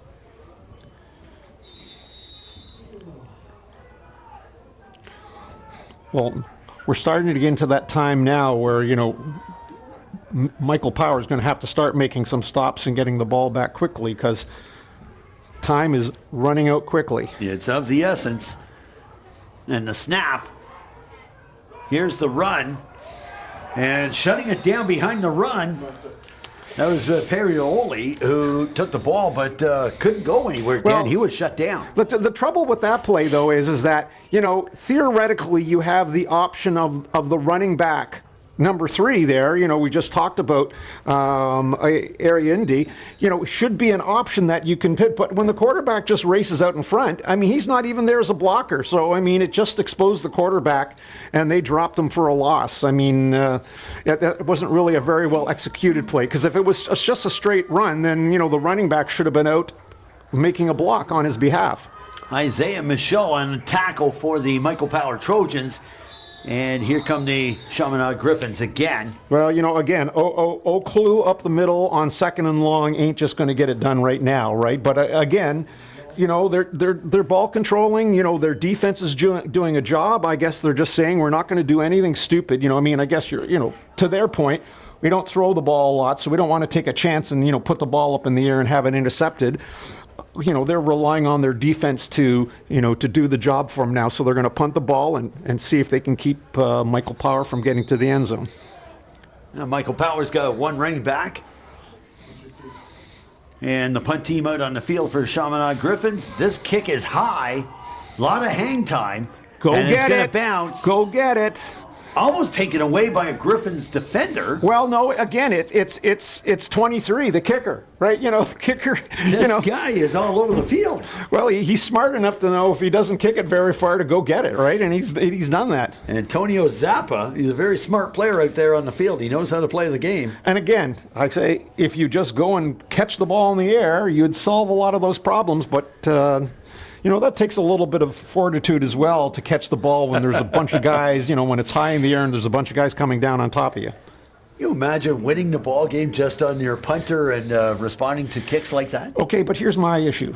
If this was me coaching in right now, I'd say, I haven't seen this guy kick the ball that deep. He's kicking into the wind. What am I standing 40 yards deep for? It makes no sense. Stand 20 yards deep, right? Yep. If he kicks it over your head, the once-in-a-lifetime kick, you can still go and pick it up and run. It's no different than what you're doing now. Nope. So stand there, and at least, half the time you're going to get a no yards call anyways, right? Well, they set up. Here's Michael Power Trojans. And they know what time is on the clock, and they hand off to DeFrancisco. He's got good lane to run through. You could drive a tractor trailer through that hole, and he was able to get it out into the Shamanad zone. It's down to the 30-yard line. It's going to be, I think he's going to talk him for grabbing, around the helmet. I think we're going to have to check with our rules guy, Mr. Ellis. What do you think it is there, Mr. Ellis? It's a guess. Okay, maybe a line is... No, that's a rough play. That must be, grabbing the guy's helmet? Could be. You guys got the video. Yeah, it's got to be grabbing the guy's helmet. For heaven's sakes. Oh, this is great. They're going to bring it down to... It was at the 30. They're going to back it up probably to about the 15. Right. Well, we've already decided, who's the Michael Power player of the game right now, and Anthony DeFrancesco, because he's been their entire offense. And, every time they hand him the ball on first down, he's been just doing wonders here. He's picked up the team and put them on his shoulders. That was a high snap. They hand off to DeFrancisco, and he'll go down. After a gain of about 2 or 3 on the carry. You got to figure they're in 3-down territory. They're not kicking any field goals right now, right? They've got to get their touchdown and then try to figure out a 2-point play. But these are the moments of truth for the Michael Power offense. With 5 minutes and 40, you ain't kicking a field goal and hoping to get the ball back again.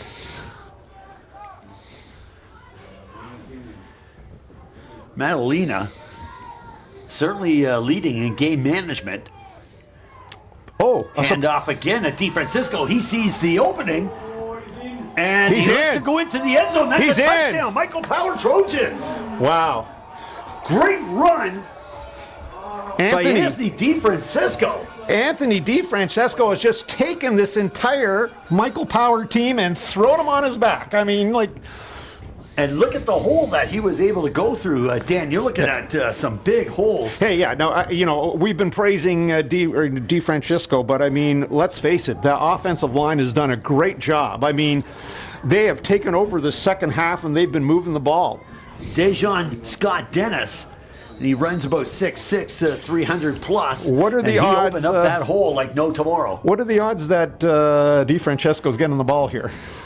The odds are pretty good. I don't want to get into any kind of gambling here, but I don't know. It's tough though. This is a tough call. 5 yards is a lot, for anybody, on a must down, right? Do they take the chance of giving him the ball? Yes, they do. And here's DiFrancesco. He's looking to drive it, but Chaminade Gryphons are going to shut that one down. It was almost too obvious. I mean, like Shamanad said, somebody else is going to score the 2 points, fine. And in fact, this is what you do, right? You say, we're not going to let their best player beat us right here, right? So I said, we don't care who else you're going to go to, okay? They're going to get single coverage. We're just not going to let DiFrancesco score, and that's what Chaminade did there. So, full marks to them for stopping him on this play.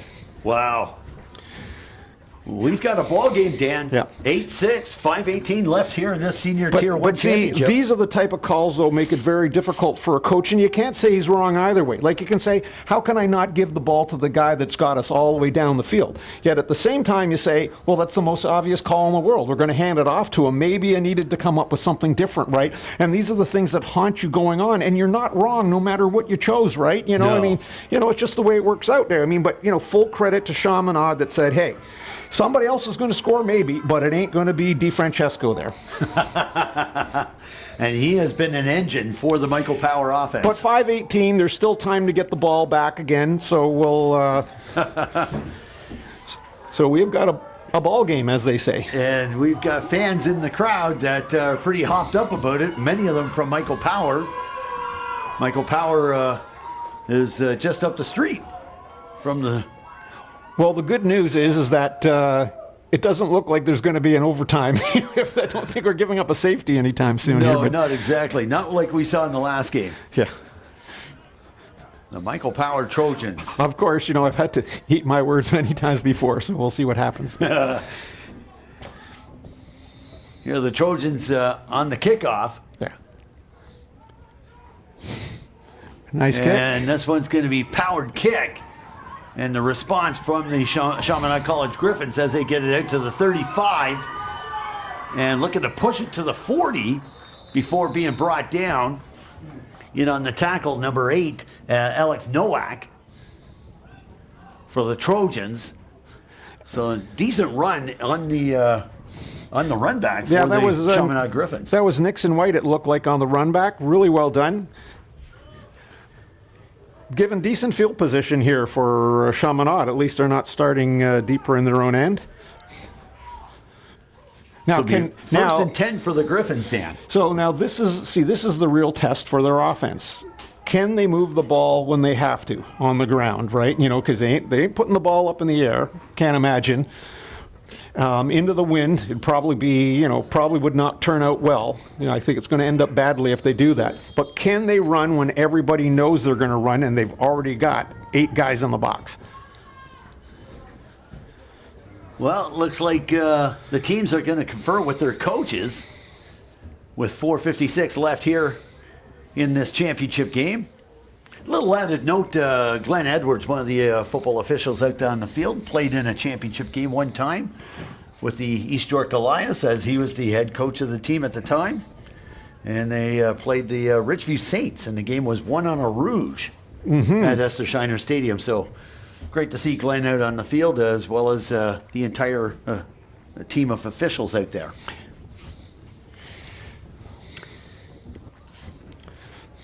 You booked your trip yet to the Orange Bowl?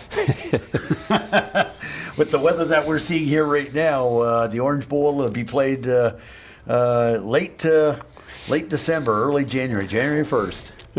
In Miami. I don't think my wife's going to let me go down to the States, given the current political climate. So, see you down there. Yeah. And here come the Chaminade Gryphons. My only orange bowling is going to be from my couch in my living room watching the game, right? Yes. I think it's an open carry state anyway, so. Oh my gosh. 8-6, Chaminade leading, Michael Power Trojans. These are the telling moments for both squads. Whoa, that...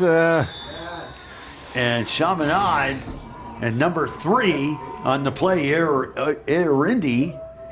You know, when you try to do something fancy that you haven't done, you know, the whole game. Now, you may have been saving this. See, they were trying to fake the pitch. See, in fact, the pitch man actually thought he was supposed to get the ball, and they were going to run the inside sort of sweep. You know, you either tend to get great results or terrible results. They were lucky there that nothing disastrous happened, like a fumble, but... you know who responded very well was Adam DiPasquale, the nose tackle for the Michael Power Trojans, and he acted on a dime. But what I find interesting there is the tailback actually thought he was supposed to get the ball. I mean, and didn't they just call a timeout to sort of settle it down, right? So looked interesting like an here. adventure back there for a minute. Chaminade fake on the handoff. They're looking to go to the pass. And He's wide open. The catch is made. What a catch!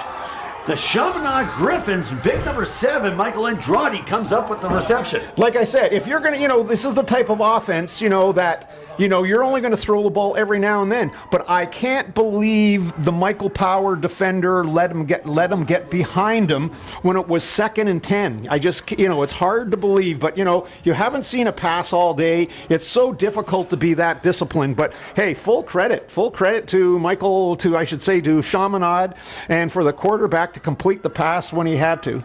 Michael Wilkes on the tackle for the Michael Power Trojans. Here comes Chaminade, and they hand off to Oaklew, and Oaklew brings it down to the 30-yard line. And and how many times have you seen this happen? Remember we said it was going to take an extraordinary play.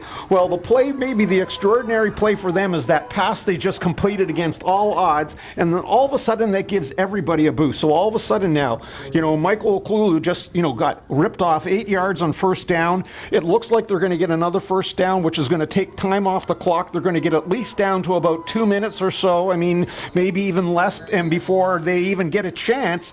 And if they can kick a field goal or get some points, make it really difficult here for Michael Power. Gryphons, 2nd and 1. They're looking to drive this one off tackle. I don't think he got it. Were able to shut that one down. Yeah, I don't think he got it. Nice tackle on the play by the Trojans, number 54. That's Ilson Scheite. I mean, again, like I said, 2 minutes and 50 seconds in Canadian football is a long time, but you almost, you feel as though they really got to make a stop on this play right here. I don't think they're going to kick it. So they've placed the ball at the 31-yard line. Here's the Chaminade Gryphons. It's almost like they received a B-12 shot in the past minute or so. This could be the play of the game right now. Oaklew. Oh, and he drives this one up the gut. He's got the first down. He just ran over him. Full credit to Michael Oaklew. He did that on his own. He Malik, I should say. Took a whole lot of Michael Power Trojan players with him. Well, clearly that's, one of the, this was one of those cliched, remarks people make that say, he just wasn't going to be denied, but he just wasn't going to be denied there. He carried them on his back. He picked up the first down. This game has featured some star running backs and star fullbacks. Now we're getting into they need a stop here to give any chance whatsoever for Michael Power. They hand off, go off tackle on the play, looking for a second opportunity, but the Trojans respond. You can't bounce it outside like in those type of plays, and he lost a few yards because of that, but he didn't fumble. On the tackle, number 95, Nick Adekuni. Yeah, if that initial hole isn't open, you just can't, there's too many people on the line and they're too quick. You cannot bounce it outside like that. So the ball is at the 26-yard line of the Michael Power Trojans. And again, Chaminade with game management. Possession of the ball here in the fourth quarter is crucial. 150 and counting. looking to escape Fumble! one tackle, and there is a fumble. It looks like Michael Powers recovered the ball. Oh, that's, he thought he had a bit of an opening, but he didn't secure the ball. He did not, the quarterback did not secure the ball. And it looked like number 95, Nick Adekuni, comes up with it. You'll have to take a look at this again, Dan. Yeah, no, I'm Oh, never mind. You did.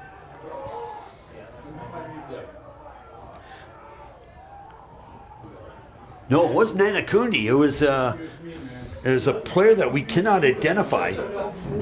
no But matter. Michael Power has taken control of the ball. That was huge. They only need a field goal. I mean, only, when I say only, that's still, quite a lot to ask here, but they've got a minute 40. They've got time, again, they're not a quick, straight offense, but, again, we need a big play. You just need a big player, too. Can they find that sort of pass, that little sequence of passes the way Etobicoke did over the middle to get something done here? Look Manolini out. is quarterback sacked for the Chaminade Gryphons, coming from the blind side to make the tackle. The hesitation there by the quarterback is what cost them. He was looking for the man on the out, and he was quite right not to throw the ball. But, that hesitation allowed, 52. That's Okonde, you remember, who also doubles as the part-time fullback to come in and make the play. That was Adamir Adep Ogande. Yeah, so Ogande, has, that was a huge play. Now, Michael Powers got some problems. I mean, they've got to pick up, almost 20 yards, and they don't have a lot of time to do it here. Had to put it on a string. And it was knocked down on the play, and the Shamanad defensive back coming up big time on that. Too much air. He had the man in the seam, but he put too much air on it. That had to be thrown on a string. See how he put it up in the air? It gave too much time for their defensive backs to get there. That had to be zipped in there, right? Well, Anthony Thuma coming up on the play, and when he did, it certainly saved him from what could have been a huge play for Michael Power. Well, here we're down to here's the play of the game. If they don't get a first down, this game is pretty well over. The Trojans. I mean, talk about, 3rd and 18 for your season. That's quite an ask. And it looks like they're going to call timeout, or they want to call timeout.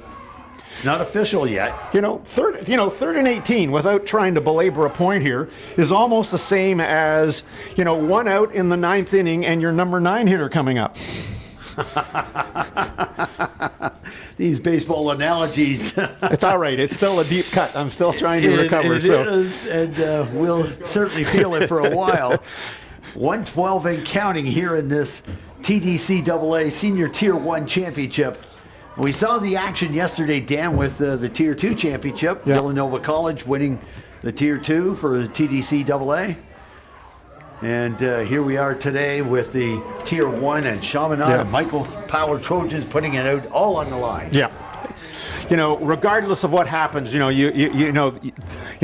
the players on both teams, as you said, have, just left it all out there. I mean, it's been even for a low-scoring game, it's been an exciting game. In fact, both games have been exciting games. Oh, no question. The fans have certainly seen a lot of action here today. Very excited crowd. Interesting to see what they're going to dial up here on 3rd and. Oh, you know what they're going to do? They are going to punt the ball and put 2 onside guys on. Well, this is very interesting strategy. Now the punt still has to go past the first down marker, though, right? Yep. So let's see what happens here. I mean, this isn't a bad call, quite frankly. There's the kick. This is a huge one. Oh, nice Goes catch. out to Well midfield. done. Go down. Just go down. Here's the run back for the Chaminade Gryphons. And goes out of bounds on the play with just under a minute left. Well, it's officially over now because they can run 3 plays at 20 seconds each if they, manage their time correctly here. And that's number 3 again, as we've seen many times in the past, Dan, for Chaminade or Israel or Indy. You know, that was actually a pretty good strategy. He just outkicked his coverage, so to speak, right? So that was a big kick. Came all the way out to midfield. He needed the high kick, though, as opposed to just the deep kick, right? I mean, again, pretty good strategy given that, you know, your chances of getting a third and 18 were going to be pretty minimal, right? A strong decision-making coming from the bench at Michael Power. Yeah. Just execution just lacking a little bit, but a worthwhile try. Just go hand down. off. They're going to give it to Oklu.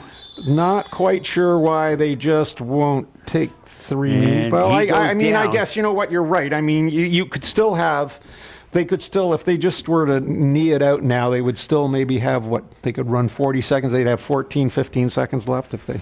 Well, Michael Power has to be credited as well. Great lineup, great bench, great coaches. And we talk about coaches from the past with the Trojans, Pat Riley, Dan Del Mastro, Sean Allen, and to now with the coaching staff led by head coach John Rowiski. Yeah.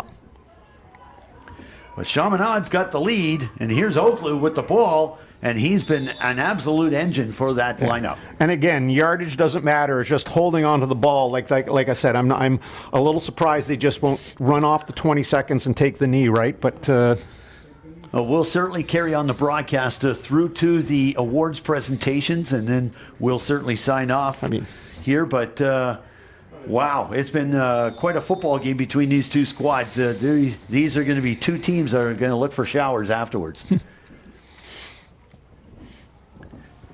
The battle's been won in the trenches. Are you talking about showers of adulation? Is that that too? The battles have been won in the trenches, that's for sure. These two teams have really gone at it. Oklu again, trying to go through the middle. Yeah, again, that has been the chorus, the common theme throughout the entire game. You want instant yard, you go to Oklu. Well, they got 10 seconds. I mean, to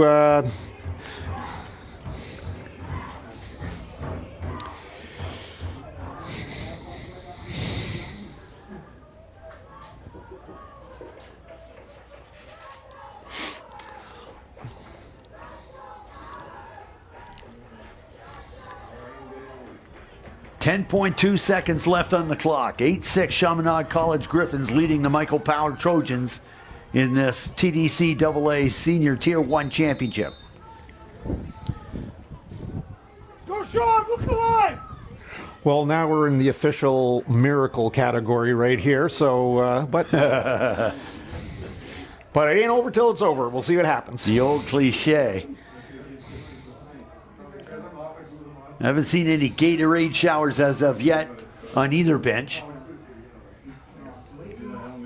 Here's Madalena, going to look to go long distance on the play, and it was picked off. Chaminade College has got the ball. Well done. And that's the interception to end the game. Michael Andrade comes up with the interception. 0.8 seconds left on the clock, and it's virtually all over, Dan. Chaminade College will come out with the victory. Yeah, full credit to Chaminade. You know, they toughened up when they had to.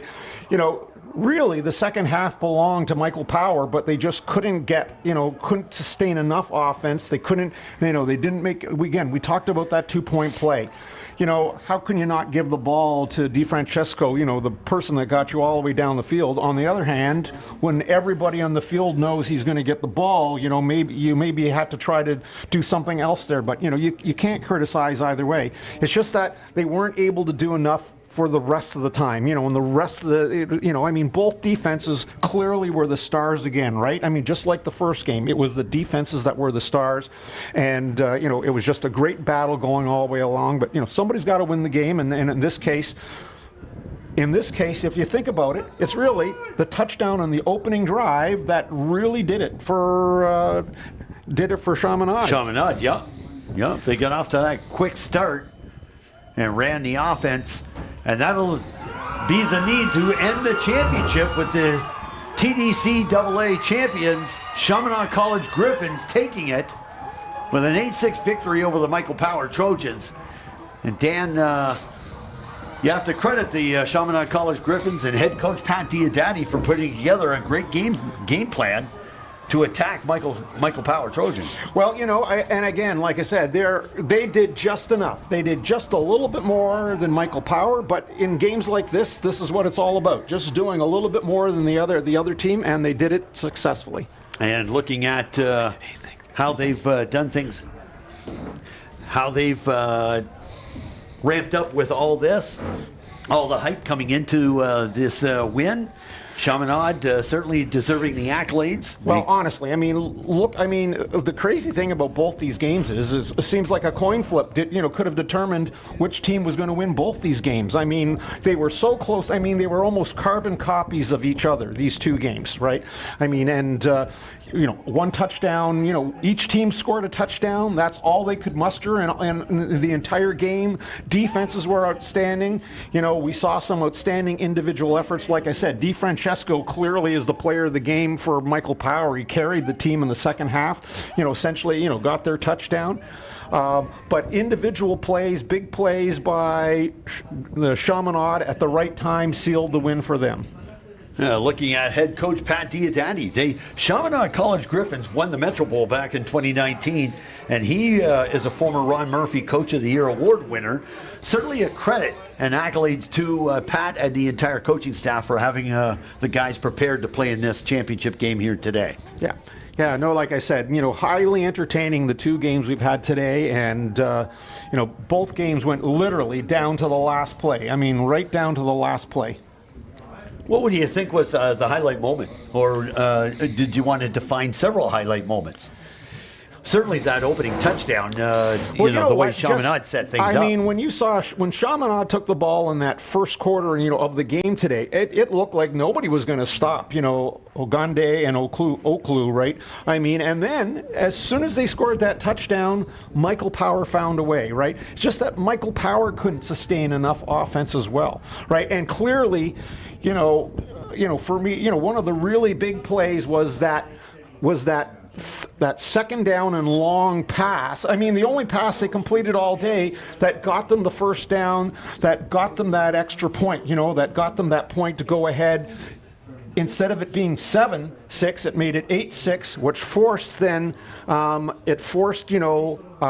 Michael Power, when they scored, to have to go for a 2-point play instead of just kicking the convert to tie it up. So, that 1 point, the rouge, was the difference in this game because it forced them to go for the 2-point play, right? So important, and everybody will be coming back and checking the rearview mirrors and saying could have, would have, and should have. Your thoughts on Anthony DiFrancesco? Well, what a nice running back. He did pick up yardage in the first down, but you could see as the game went along, he got stronger, and credit his offensive line, but unfortunately, the nature of both these teams is that they were not going to be quick strike offenses, right? They were slow, methodical, hold the ball, don't give the other team the ball control type offenses, and they both did it to perfection. It's just that Chaminade did it a little bit better, right? And, and like I said, I hate to say it, but I think some of the punt returns and things,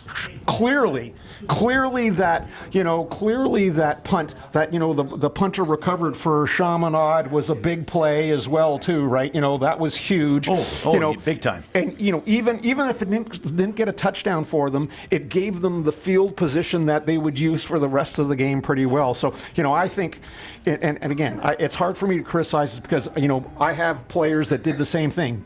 They just don't want to catch the ball when it's windy and players all around them. And just looking at the presentation of the awards with Anthony DiFrancesco and Lisa Lascelles, the marketing manager for Marchand School Sports, presenting the MVP award to DiFrancesco from Michael Power Trojans, and also assisting with our board members, Patrick Walters, Pat Riley, and team are out there. Yeah. Chick Candy, Mike DeMarco. Yeah, no question about that. He's very deserving. Oh, very deserving in presentation of that award. And for the Chaminade College Gryphons, it's Oklu, and there is Lisa Lascelles with the photo. And I'm telling you, he's a big boy.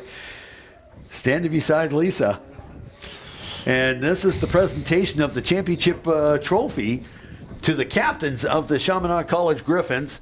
And Lisa will help present that trophy as well and take pictures with the team. And Oaklew clearly was, I thought, he scored their touchdown. He was instrumental in carrying the ball down on their drive.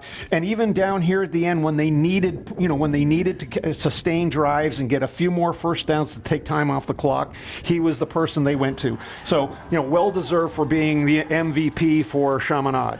And holding up the trophy was Israel Ayarendi, and that's going to wrap things up here at Rob Ford Stadium in Toronto, Ontario, Canada, as the Chaminade College Gryphons go to the end zone. They want their picture taken right beside the scoreboard. 8-6 victory over the Michael Power Trojans to capture the TDCAA Senior Tier 1 Championship. For Dan Domenico and the entire All-Star production crew, as well as our All-Star board of directors and committee that organize this championship every year, thank you very much for tuning in to this YouTube broadcast. For Dan Domenico, I'm Dana McKeel saying so long from Rob Ford Stadium here in Toronto, Ontario, Canada. Bye-bye.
There's the guy, Jeremy. Go talk to him. He's here.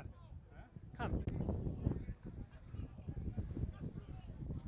Hello. Yeah. Just go.